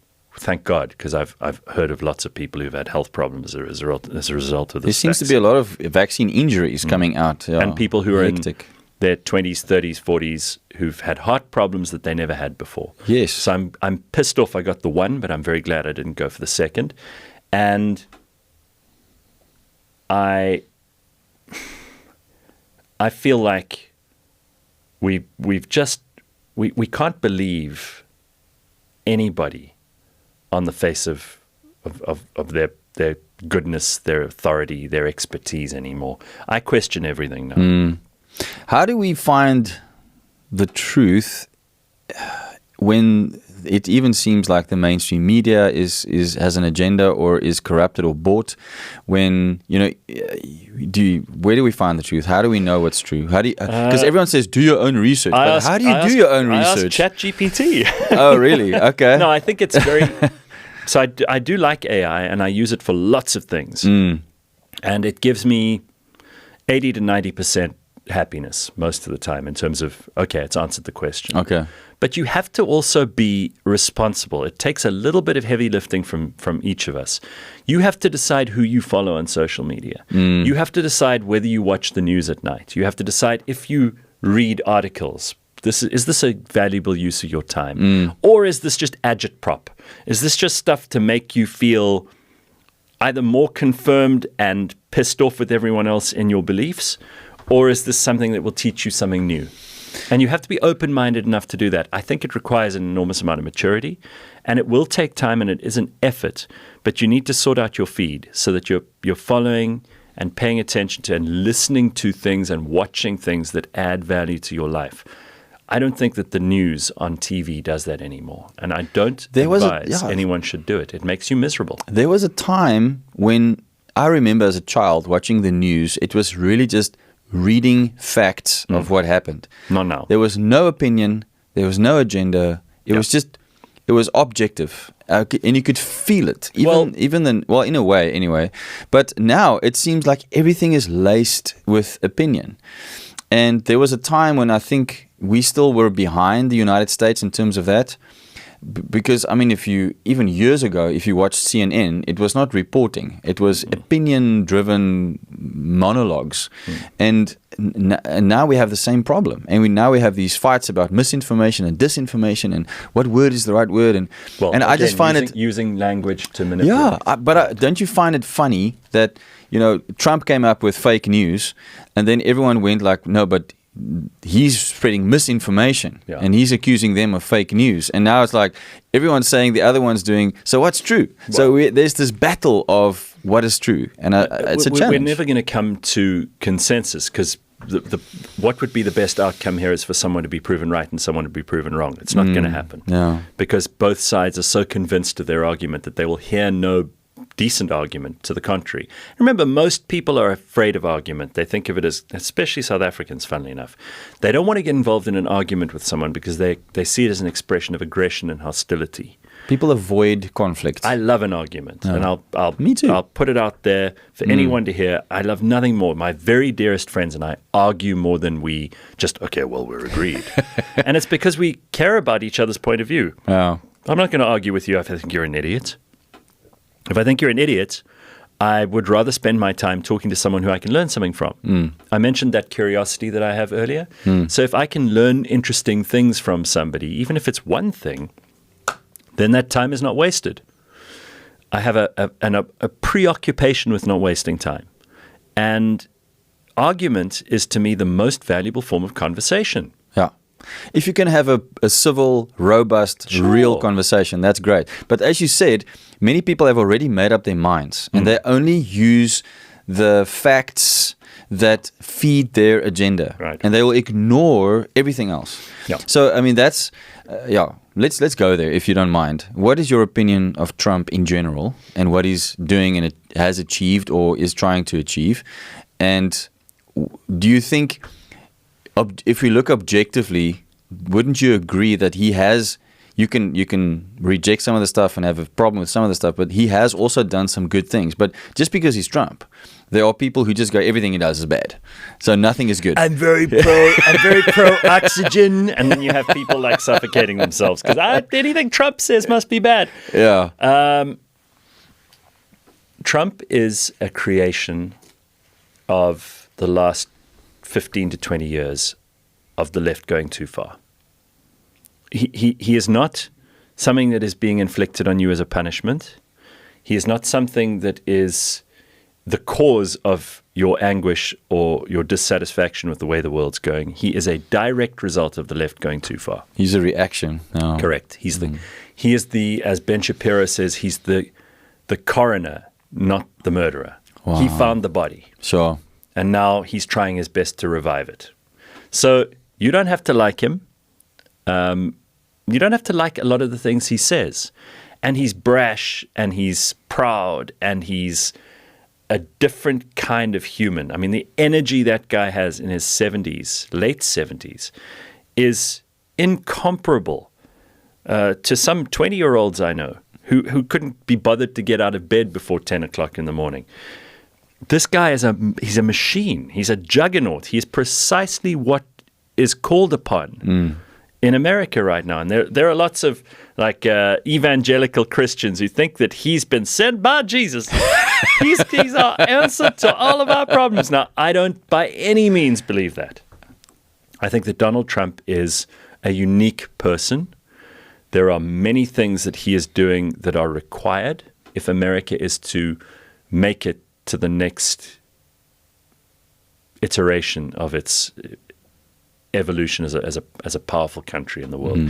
If it is to fail and crumble, then Biden was precisely the thing it needed, because America deteriorated visibly before everyone in the world. You saw what Gore Vidal wrote about the decline and fall of the American empire. I didn't see that. I don't know. So Gore Vidal was a great author during the 60s and 70s. Okay. Who wrote a tome about essentially parodying Gibbon's decline and fall of the Roman Empire. And he wrote about the fall of the American empire. And this was probably while it was at its zenith, right? You could say that the 40s, 50s, 60s, and even perhaps the 70s, although by then the communists had started to do well, that was America's golden era. And then it came back under Reagan. And it was, kind of Wall Street and New York and the Twin Towers and all of these things that we have in our heads. Arnold Schwarzenegger and Sly Stallone and the movies and the music and everything else that made America the most important country in the world. They won culturally, they won economically, they won in every way. And then the fall of the Berlin Wall in 1989. And then America slumped. It went into a slump. Clinton was good, except that morally, we lost all faith in... I mean, there isn't an argument anymore that a president needs to be a morally good person. Sure. It's gone. That era is finished. It was finished when Monica Lewinsky was under the desk in the Oval Office. And I did not have... I look at the camera. I did not have sexual relations with that woman, Miss Lewinsky. Not a single time. I did not lie under oath, and I need to go back to work for the American people. That's what he did. Well done. And he lied. He lied to us. But after that, and remember, we're talking about America, but this applies to the world. After Clinton, there was something different that came along. It was George W. Bush. We had September the 11th, which cut at the confidence of America in a big way. Yeah. Because suddenly, at home, they were faced with something absolutely horrific. And ever since then, America's kind of been taking its foot off the accelerator. Yeah. And under Biden, it was barely breathing. And the driver was asleep at the wheel. And literally, seemingly. And Obama was great for a number of reasons. I was very pro-Obama in his first term because I think he represented in some ways the end of racism, right? That was my hope. I thought this is a good place. America has elected this man in spite of everybody telling me that it's this evil country that just doesn't like black people or Hispanic people or minorities of any kind, and it's impossible for someone to succeed if their skin is black, and all this stuff that we're telling children now, which is just immoral and wrong. If you tell someone that they will not succeed because the world is, the troops are rallied against them, that everything that they try to do will fail because they're black or because they're disabled or because they grew up without money or whatever else. You're sentencing your child to death. That is a terrible thing to do. You should be telling them every day you could achieve anything. And I have a feeling that's what Obama's mother told him because he became president. Yeah. And I was excited for that. And I was a big fan of his for the first 4 years. And then in the second election, which he won, he started creating a coalition of moaning, whining lefties. And it was all about being black in America and Ferguson and people who were shot by the police. And he turned it because I think he realized he was perilously close to not winning that election with the margins that he'd won the previous one. And I fell out of love with him. And then, of course, Trump 1 comes along and it was just like a roller coaster ride. Biden is the opposite of that roller coaster ride. We voted in America anyway. They voted for this guy while COVID was still in full flight. Yeah. And everyone was terrified. And particularly women are not good at making decisions in situations where there are exigencies. Women are not good at making decisions when it comes to safety and security versus the big picture stuff. It's very unfeministic. I know, but they'll always choose safety and security. That is what women are meant to do. Okay. That's their role in society. Thank God for it. It's not a weakness, but that shouldn't be the reason that you vote for somebody. Yeah. Because no one can, especially not the government, can keep you safe. And it was in this swamp of COVID, which was hugely problematic. So Trump, too, comes along at just the right time to be able to give America a last fighting chance. And if he gets 10% of the things that he's promised to do right, America will be 20 steps ahead of where it would have been if they'd elected someone else. So I'm very much a fan of Trump. I think he's doing some excellent stuff. I don't know about these tariffs. The proof will be in the pudding. I don't know about the Afrikaner refugees. The proof will be in the pudding. But I think that he's making bold, leader-type decisions, difficult and uncomfortable decisions sometimes, and he doesn't care. He's got nothing to prove to anyone. Yeah. I mean, he's won the second time. He's a billionaire. He's got a beautiful wife. He's got children who love him. Yeah. Those should be enough for anybody. But this guy, for whatever reason, has decided he's going to give it another try. He's going to add some more value. I applaud that. Yeah, he could have just lived the comfortable life. And sure. I'm also, it's almost like sacrilege to say it in certain conversations, but I also, in general, I support him, and I'm glad he's there, and I'm glad for the things that he's changed. The people who don't like it when you say that, the people who would have a problem with you saying that you're pro-Trump, you're better off not being friends with them anyway. Some of them are family. Yeah, but well, then the thing is, you don't need to see them except at Christmas. The thing is, they don't want to hear this, but it's because they read News 24. Yeah, well, and they believe what it says, and that's why they don't. They can't. Stupid is as stupid does. They can't see any of the good. So, and I would have these conversations. I would go, okay, so Biden made Easter Sunday Transgender Day. Transgender Trump, Day of visibility. Yes. Please get it right. Yes, sorry, of visibility. Otherwise, you are making a mockery of the transgender community. Yes, sorry, I apologize. Trump comes along, he reads the Bible on Easter Sunday. Now it's still bad. Yeah, but we know Trump. We know Trump isn't probably the greatest example of a Christian. No, but at least... But he knows what Christianity means to a lot of Americans. But let's say he understands what you said earlier. The fundamental scaffolding of Western civilization are these things. Yes. And there were better things happening when it was in place than when it was taken away. Peterson says, you got to know where your aim is, eh?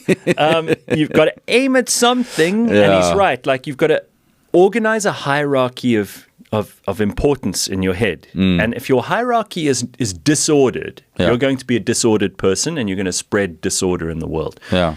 By a hierarchy of aims, you have to then subjugate your own personal religious views, which Trump may or may not have, who knows, for the basis of civilization and that aim for America to be great, to lead the world, to spread goodness, to stop wars, all of these things that he's saying he stands for. In order to achieve those, part of that is that it needs to be built on something. And that something he's chosen is Western civilization.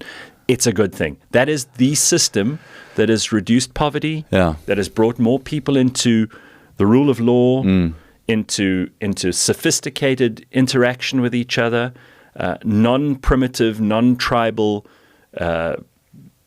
evolved positions on the nature of government and how much it should have to do with all of us. Those are things worth fighting for. Yeah. So he puts those at the top of his agenda. And in order to achieve them, he needs to have buy-in from Judeo-Christian Western civilization, which is also my buy-in for why I've changed my position on religious people. Where is Europe heading? Oh, because it's not looking good. It's the opposite, right? Yeah. I mean, there are some countries who are trying really hard to turn the tide.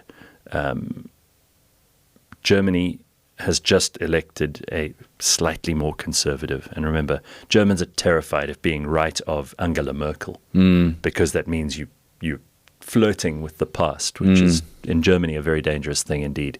Hungary is trying with Orbán to move in that direction. Poland is very much in that direction. Italy has tried. I don't know whether it will be achieved. France, the French, the left in France is willing to send Marine Le Pen to jail to stop her from winning. They will do anything. Yeah. The average proper French person, not immigrated there in the last generation, does not like what's going on in France. France does not resemble what it was 10 years ago. So what we saw at the Olympics opening ceremony. What a disgrace. Whoa, that was nuts. But I mean, I saw a reaction after that of some French people saying that's not who we are. But that unfortunately was the message. Cultural blasphemy, big time. Religious, yeah. But I mean that also, but it does show you in some way where the heart of Europe is at. You know. Well, the heart of Europe is diseased, and I would not want to live in Europe now. I know this will upset lots of people who probably watch and listen to this podcast in Europe. I would not. There is no country in Europe, and I include the United Kingdom, that I would want to live in right now. Yeah, because they are anti-merit, they're anti-patriotism, they're anti-God, they're anti all the things. They can tell you what they're not, but they cannot tell you what they are. What they stand for. There is no EU identity. It doesn't mean anything. They use the Beethoven's Ninth as the European anthem, which is outrageous. Because first of all, Beethoven's Ninth, the words go, Freude schöne Gitterfunken Tochter aus Elysium, Wir betreten feuertrunken himmlische dein Heiligtum. Right, so it's drawing on Norse mythology. It's friends, brothers, and it says at the end there, alle Frieden wurden Brüder, sanfter something. I can't remember the exact words now. If I was singing it, I would, but I'm not going to do that. But the point is that all men are brothers. This is something that was written after the Napoleonic Wars. Sure. Okay, so Europe was in tatters. And what it decided to go to after the European Wars was what it had been before, von Metternich and the Congress of Vienna, right? So it was, this is our history, which we're proud of. All individual nations, kingdoms, empires, but you know who you are. You know what you stand for. You know what language you speak. You know what your culture comes from. You have a history, a proud history. Being European means nothing. It's like saying we're African. We have nothing in common with the people of Cameroon. We don't look like them. We don't speak their language. Yeah. And I mean, as a black South African now, right? If you had to say, what do I have more in common? I have more in common with the white guy in the Western Cape, if I'm a black guy in Gauteng, than I have with Cameroonians. Sure. And you've got to accept that you are different, but you're part of a much smaller, much more tight-knit community. This is the belonging thing again. Yeah. The big and that's okay. That's okay. It's kind of in a way what Ernst Roots is fighting for, I think. Yes. Like he's self-governance of people who have similar culture. Well, I think also Ernst is just pissed off with being a tax farmed piece of livestock, which is what those 7 million people you spoke about earlier. Yeah, that's what we are being farmed. We're being factory farmed for tax. That's all we are. The government doesn't give a damn about you. That's hectic. They just plug you into a machine and you are milked dry for tax purposes. And you're given no food. And you're sent out into the field to look for some yourself, and it's a desert. And you have to buy your own security. So when you come back sustained, that means you've searched high and low. You've worked every finger to the bone to try and bring that money home, and then they plug you into the machine and milk it all out of you. Sounds like the Matrix. It's outrageous, and that's why Ernst wants self-verdediging, effectively. Yeah. And it's something that actually, I think there's a space for that as long as it's done in a healthy way. I think it could be an answer. I mean, I'm very interested in what he's busy with, but just back to the state of Europe and the state of the Western world in a way.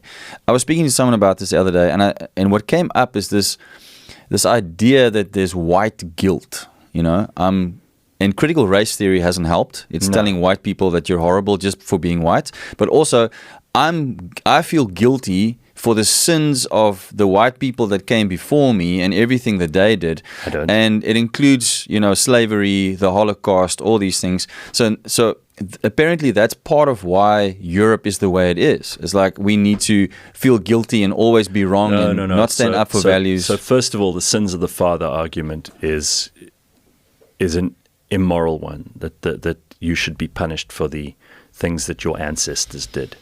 Because then where's the cutoff? Because everybody's ancestors behaved very badly at some point, right?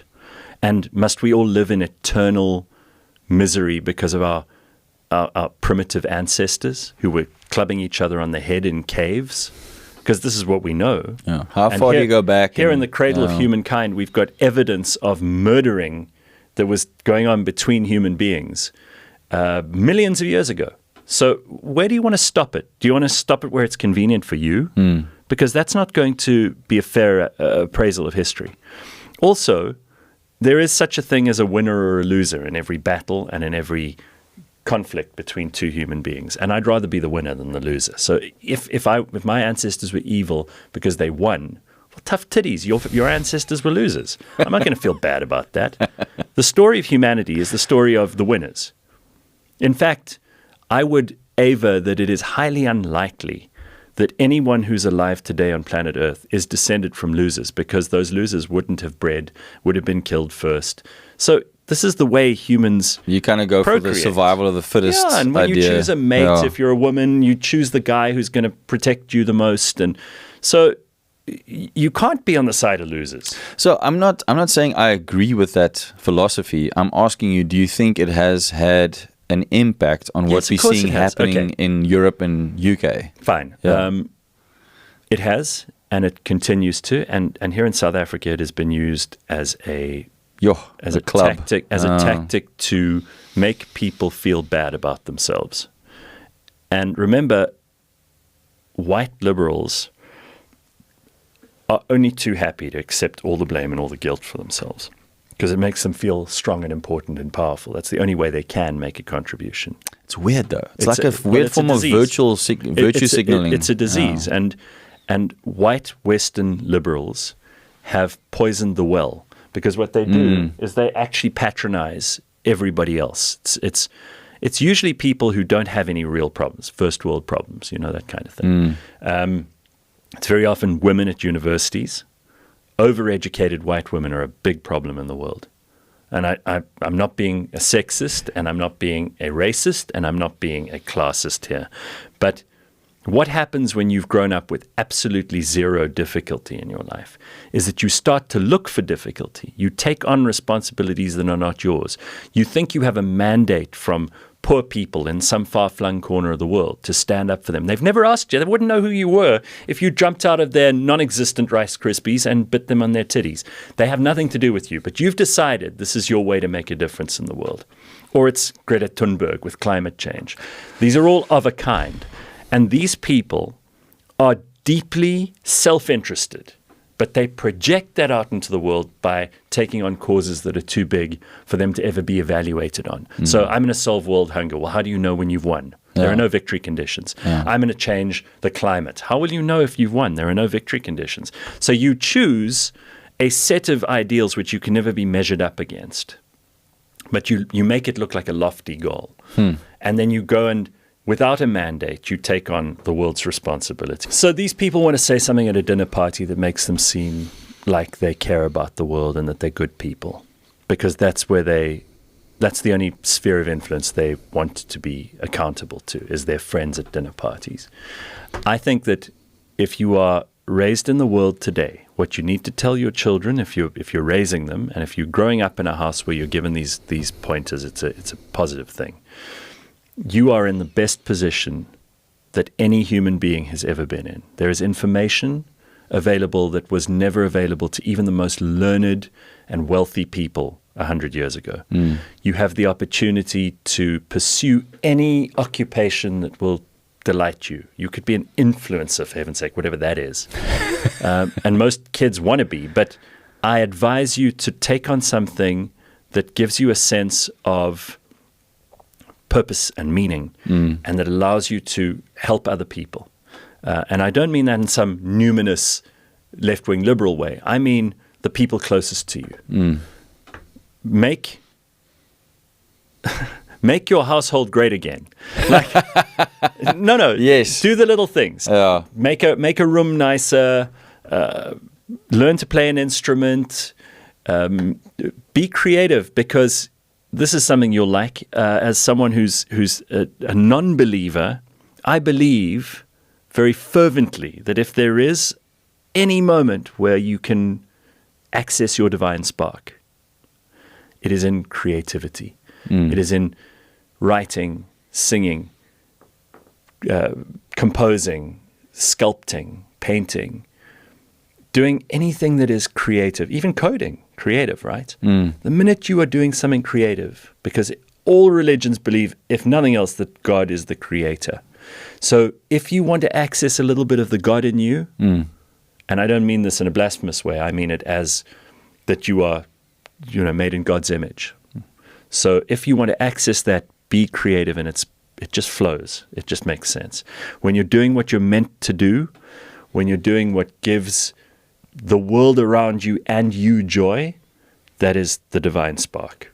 Do more of that. I totally agree. I think there's actually a lot that we have in common in terms of our basic beliefs, which is very interesting, which I was suspecting that, and now it's been confirmed, because I totally believe that, I believe the Bible is the word of God, and it tells us that he created by by speaking it.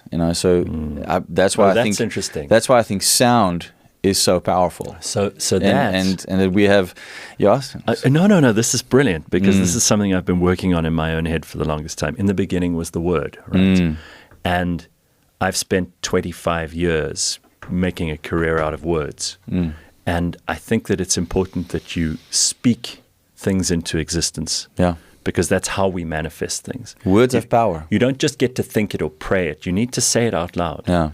And if you are going into the world and putting ugliness and evil into the world and lying to children about how they'll never succeed because they're black, or that they must carry guilt because they're white, or that they must thank the indigenous tribe of whatever it is in Australia for the land on which you get to make a speech. I mean, don't be stupid. That is using language for evil. Yeah. And you're manifesting evil in the world. So every time you say something, and I'm trying really hard to do this, I'm trying to say less, again, supply and demand, but also say things that you really mean and do what you say. That's how you know you're free, and that's how you know you have integrity. Yeah. So I'll say it again, because to me this is the scaffolding for me upon which everything else is built. Say what you think, because you can only say what you think if you're free. Otherwise, if you have to edit what you say, and you have to be worried about what you say, you have a master. And if you have a master, you're a slave. So say what you think and do what you say. If I say to you, I'll be here at 9 o'clock for our recording today, I'm here at 9 o'clock. That's integrity, but it's also, I can move the world because I'm free enough to say, Heinz, I'm coming to see you at 9 o'clock. Nothing else matters more than that at that time. I'm living in the present, in integrity, with freedom. I'm the luckiest guy in the world. Again, all from the word, because saying these things really matters. Yeah. If you're going to say things you don't mean. Yeah, I think the only proviso I would add to that is that, where are your thoughts coming from that you are speaking? But if the thoughts are coming from let's say a good place to speak the same language, then, and it's true, and it's true of who you are, then, speak. But the same place where good things come from in our thoughts is the same place where bad things can come from, because everything starts with a thought and becomes a word, becomes an action. How deep do you want to go on this? Because I don't know how. Maybe people are bored already. But who are you really? Because you're not your neurons. You're not your physical atoms, because your atoms, there's not one atom. I remember Deepak Chopra saying this, and I had the stupidity and misfortune of not understanding quite what a big deal he was when I introduced him on stage many, many years ago. And he said this, and then afterwards I thought, I should have spoken to this guy a little bit more. Okay. He said, there is not an atom in your body right now that was there at the moment you were born. You're exchanging atoms with the universe all the time. So there isn't a proton or an electron in you that was there when you were born. So you can't be made of matter. So what is the stuff making the matter coalesce into you all the time?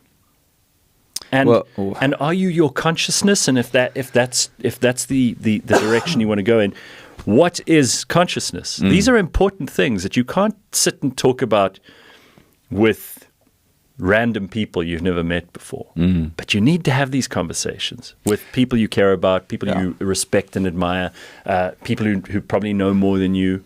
You need to listen to podcasts too. I mean, I can hear from people that I'd never meet in real life. I'll never sit and have dinner with some of the great minds that I listen to discussing this kind of philosophical stuff. Where do you think you are? Who are you? What's you've got a name and you've got a physical body on earth right now, but who are you? Because those places that you talked about, where the good or the bad ideas come from, the things that you say, what generates those? Well, I mean, my answer to that question, I don't know if you're asking rhetorically, but no, I want to know.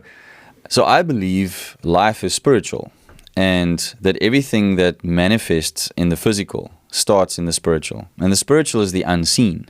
So it is very difficult to talk about because it is unseen, and it is not always scientifically verifiable, but many times it actually is. But I believe it all starts there. And the Bible speaks in Romans 12 it speaks about do not be conformed to this world, but be transformed by the renewing of your mind. In 2 Corinthians 10, Paul speaks to the Corinthian church, which they were a bunch of heathens, Gentiles, who became Christians, and he's having a tough time with them. But at one point he says to them, you have weapons that are mighty in God for pulling down strongholds, lofty ideas, and arguments of any kind that raises itself up against the word of God. And you can take those thoughts captive and put them under the authority of Christ Jesus. So we have weapons that are mighty, but they are thought weapons, or in our thought area. So, and then if you read Ephesians 6, where he talks about the armor of God, he says that we are in a spiritual war. It's not against flesh and blood. It's a spiritual warfare. So put on your helmet of salvation, your breastplate of righteousness, gird yourself with the belt of truth, take up your shield of faith that stops the fiery darts of the enemy, your sword that is the word of God, the Spirit of God, and the shoes that are the willingness to proclaim the good news of God. That will cover you. And like one of my friends back in the day said, he doesn't mention anything on your back, and that's why we have to have each other's back. But anyway, so we have the armor, which are all spiritual things. And when you put all of those things together, and you just live life, and you realize, oh my word, everything is spiritual, because my thoughts are, and then also the truth that my thoughts are actually linked to my spiritual life. So the battle is here, but it's intangible. So it's a spiritual thing. So my answer to your question is, I'm essentially a spirit. Some people would say soul. I think there might be, Greek thinking says there's a difference between soul, spirit, and body. But I think that I'm a spirit in a body with a soul, and my journey in this world is to live out what God has placed me here for. So that's my answer to the question. We're probably not so far apart then. I know that I'm here to have like the mortal experience and have a whole lot of fun. And never forget that even in ancient Greek mythology, the gods were jealous of humans because they got to experience the urgency of mortal life. And it's a short 100 years where actually everything you do does matter. You know, if you live forever, if you're immortal, then there's no need for you to really worry about the outcome, because it'll be fine. Tomorrow's nog 'n dag. But you know, and you're omnipotent and omnipresent, and you can involve yourself in the world. But when you actually choose to enter a mortal human life, then suddenly everything is intense. There's grief, there's joy, there's ecstasy, there's pain, there's sadness, there's delight. These are things that you don't get to experience if you're immortal. And I think that part of my trip around the sun this time is to experience that mortal urgency a little bit more. And to see, again, if I can help make it a little bit better and more interesting. Explore the curiosities of the material world. Can I ask you one more question? I am curious just to hear your stance on this, and because it's also close to my heart, and we did mention it a little bit earlier, but looking at what's happening in Israel, the Middle East, the whole Hamas thing, them being attacked from all these sides, what is your opinion or your stance about the whole Israel being a state, being a nation? Well, I'm very demure about Israel. You know, I don't say anything. I'm very quiet. I'm terrified of courting controversy and getting death threats.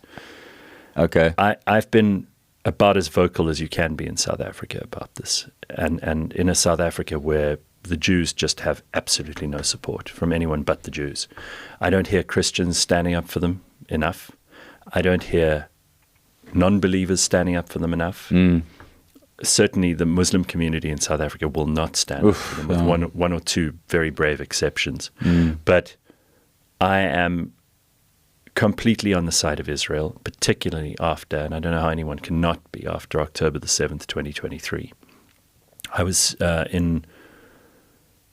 it's almost a year ago to the day that I was in Cape Town here with Douglas Murray, who's one of the most outspoken people, who's paid the most eyewitness close quarter attention to what's going on there. And I don't know how people can watch what happened in real time. This is unlike anything we've ever had to experience before. You know, we talk about the Rwandan genocide and we talk about World War II, and we have some footage of both of those. But the ugliness of what was recorded by these people, these terrorists themselves, they're boastful and vindictive and so evil. Yes. Evil is the only way to describe it, right? Mom, I killed 6 Jews.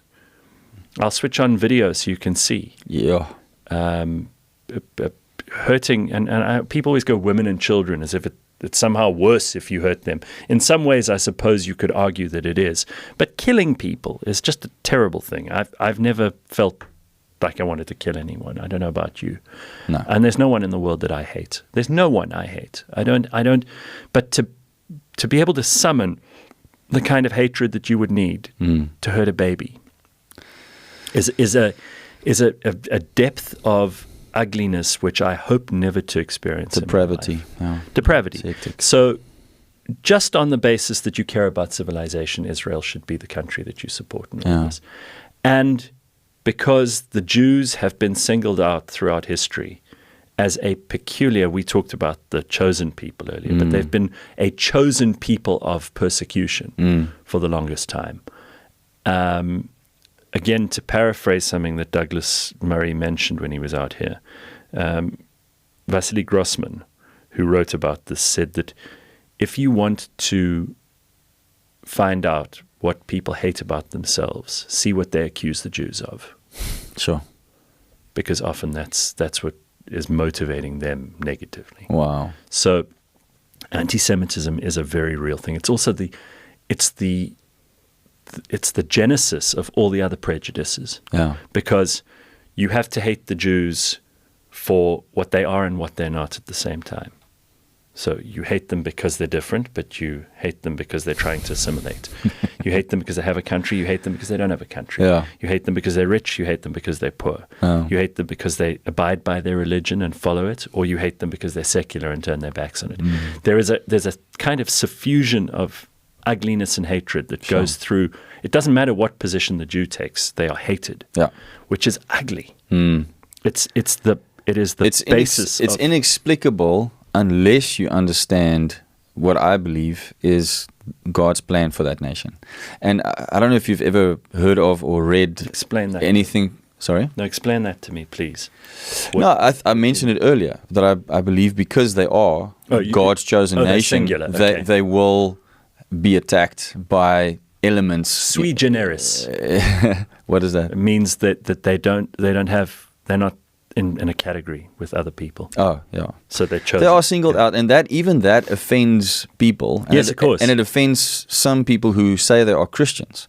My personal, very bold stance is that I don't believe you can be a Bible-believing Christ follower and be against Israel. I don't see how that's possible. If you read the Bible, we are inextricably intertwined with the story of the Jewish people. And so for any Christian to do that, the same Christian that will be against Israel is probably also on the woke bandwagon, which is anti-Christian, which is really bizarre to me. And we see that a lot. Some of my most saddening conversations are with people who say on the one hand, I'm a Christian, but then they take me on when I stand for biblical values, of which this is just one. And then I go, what do you actually believe? You say you believe this, but you don't actually believe it. They want something that's easy. That's all they want. But no, I think it's trying to please the world and the opinion of the secular society more than trying to please the God they say they serve. That's what I think. But it's a fascinating thing that's taking place in the world at the moment with all these things. Okay, I like the fact that we've touched on Israel, that we've touched on local politics, that we've touched on things like white guilt, or the fact that there's a history and that history is complicated, because it is. But I want to go back to where we started with this, and that is values. Yeah. And I think that there are probably any number of ways that people can determine a system of values for themselves. But religion is probably the most tried and tested way. And in particular, so if you asked, I can't remember which AI it was, which of the religions that are on earth today is most likely to be right? And what you know this because you're smiling already.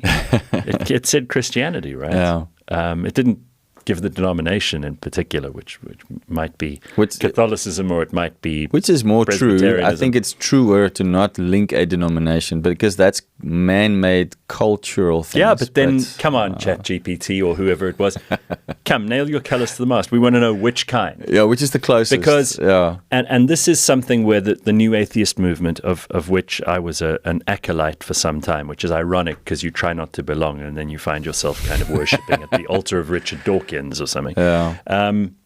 Remember, those were the intellectual heroes of that generation. So it was easy to be persuaded by what seemed like logical arguments and great speakers who had a tremendous turn of phrase and all of that stuff. The idea is that if you choose it to be Christianity that is your guiding set of principles, you're part of a long tradition of people who've lived on earth, seem to have had, even in the most difficult of circumstances, a reason to believe. You're choosing something which has inherent value in and of itself. You don't have to go and create the argument behind it anymore, because so many brilliant people have already. The cleverest people who lived for 2,000 years have applied themselves to these questions. And I'm not going to crack a code that they haven't. Who do I think I am? I mentioned St. Francis of Assisi earlier.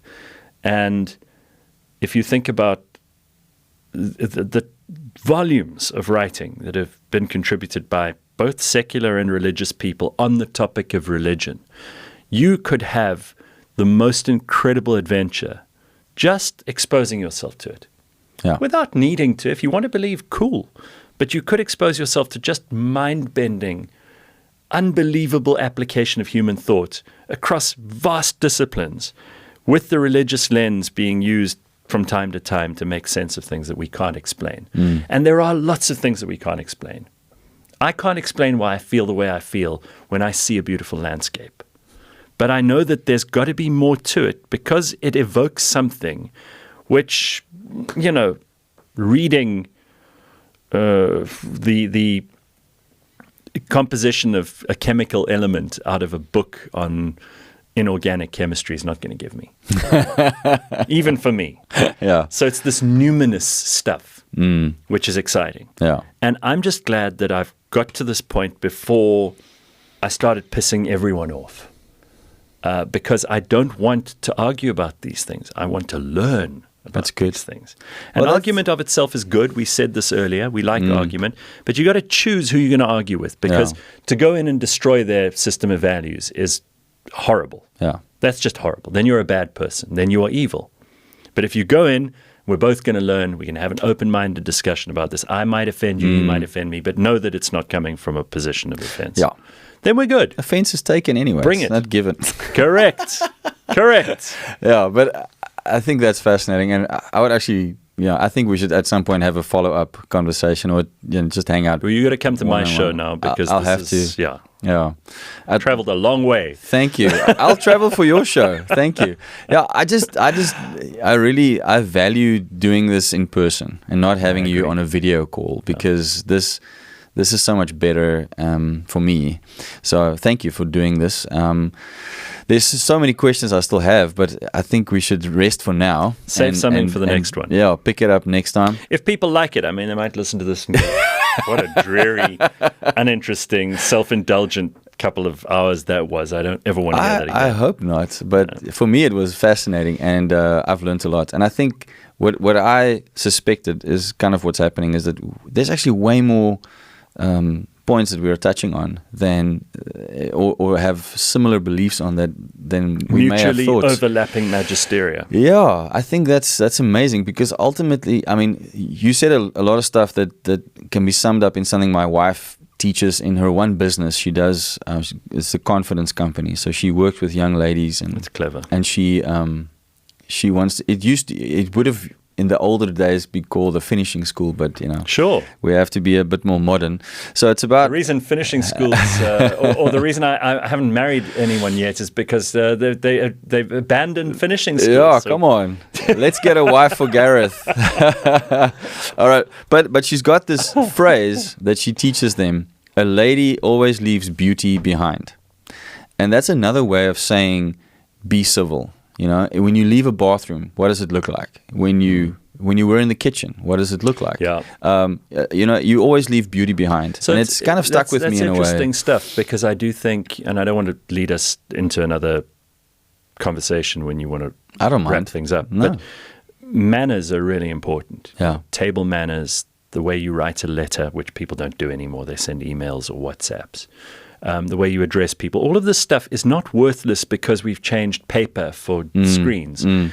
These are the forms of communication that have been developed over thousands of years in order to facilitate better human communication so that we resolve conflict easily and we don't get ourselves into embarrassing situations.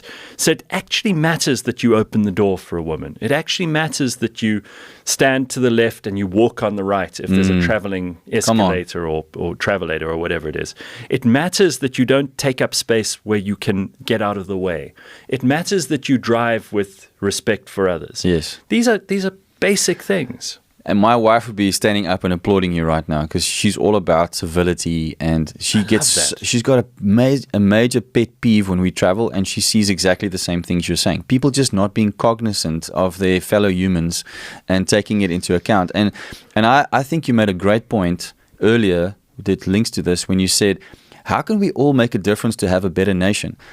Each of us individually, just decide that you will make your space that you occupy a better place by having good manners and taking your fellow humans into account. I think that's a small way of making a big difference. It's so doable, right? Yeah. I mean, instead of ignoring the woman who's at the till, the cashier who's adding up your weekly grocery shopping, instead of ignoring her, I find it is so easy, and it requires absolutely no effort on your part to smile, to say, how are you?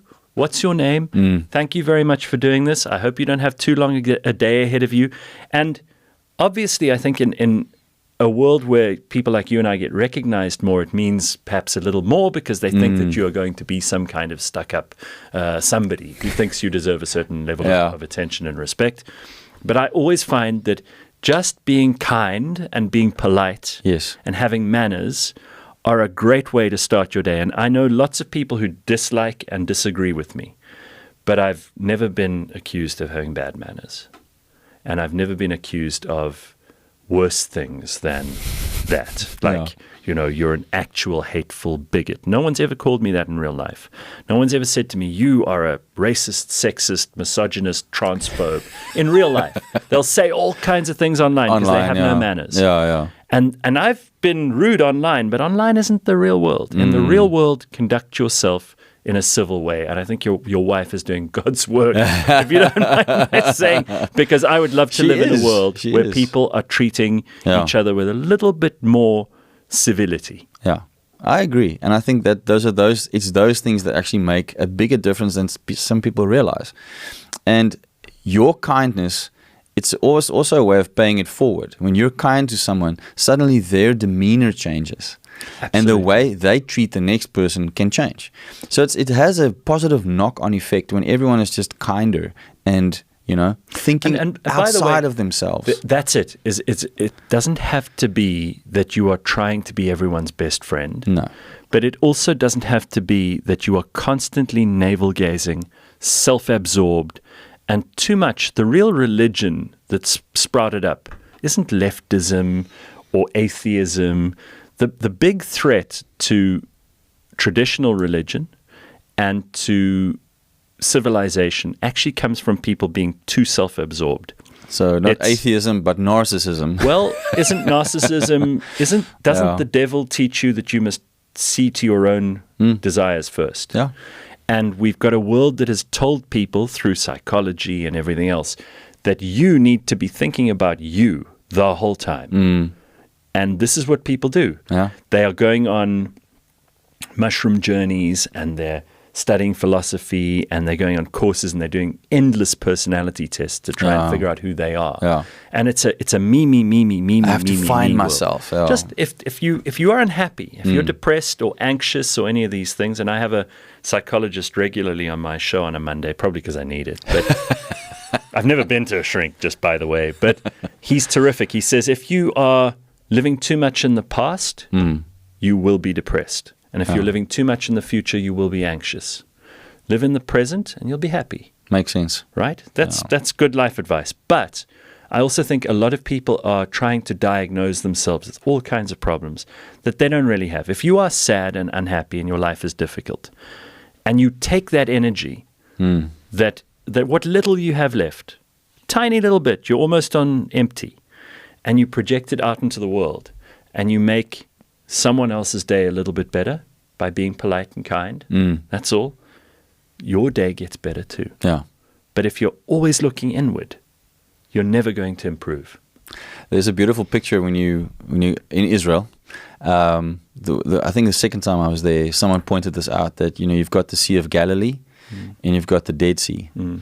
Now the Dead Sea is the Dead Sea because it only has water flowing in, not water flowing out. Whereas the Galilee has the Jordan coming in, and on the other side it goes out again. So it's live because there's life coming in, but it's also giving out again. It's not keeping it. Whereas the Dead Sea keeps it there, so it's dead. Nothing can live in it. And it's just this... It's too salty and you float in it. Very salty. Wasn't Sodom and Gomorrah that was there at the Dead Sea? Near it, yeah. And that's so, where that's where God turned Lot's wife into a pillar of salt. Yep. Poor woman. She's looking back. Still there, yeah. She was looking back to her past. So don't be depressed. Exactly. So she was looking at what she thought she was losing. Right. Yeah. But the point is, what you're saying, that's just like an analogy. We need to have lives that are not always filling up our own cup without giving some away, because that is what life should be about. Is letting the life flow out of us to others, and so that their lives can also be better. It's the paying forward kind of idea, I guess. I like that Sea of Galilee, Dead Sea thing. I think you've convinced me that I absolutely need to put Israel on my list of tourist destinations for the next year. One of my few of my favorite moments in life has been being on a boat on the Sea of Galilee. Because it's one of the most peaceful moments. Did you turn one fish into many? Did you manage to turn one loaf of bread into many? Was there wine into water? I was tempted to try and walk on water. I don't think it would have worked for you. No, I'm kidding. I did swim in the Sea of Galilee, and it was amazing.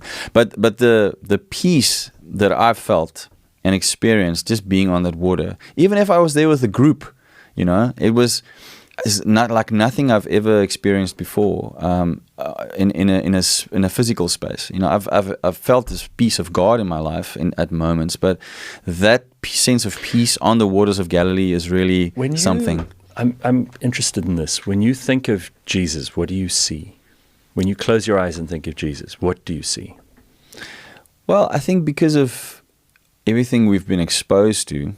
Just tell me. I don't need context. Just tell me what you see. It's going to be different for everybody. What do you see? Do you see that face, sort of the long hair, the crown of thorns, that kind of visual imagery, that iconic stuff? Well, in my journey with him, and when I pray and when I think of him, it differs as we're in a way as where I am. So let me put it this way: if I'm in a state of mind where I'm, coming to him in prayer, and generally it's going well, I'm just, this is just part of my day, I speak to him, then, I see the joyful, smiling Jesus that, has been depicted in some ways, and I have my own kind of version of that.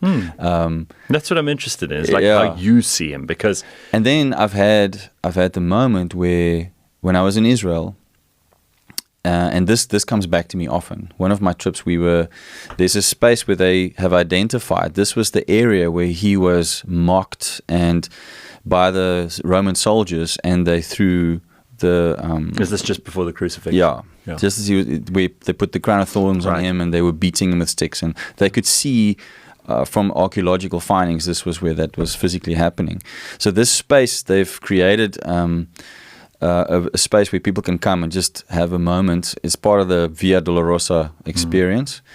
And that one time I was there, we took a moment, it just became quiet, and I just prayed. I was just quieted myself, and I had a very real experience where I saw a vision of Jesus in that moment, what it must have been like, where I saw a picture of him on his knees being beaten with the crown of thorns, the blood flowing down his face, and he looked at me.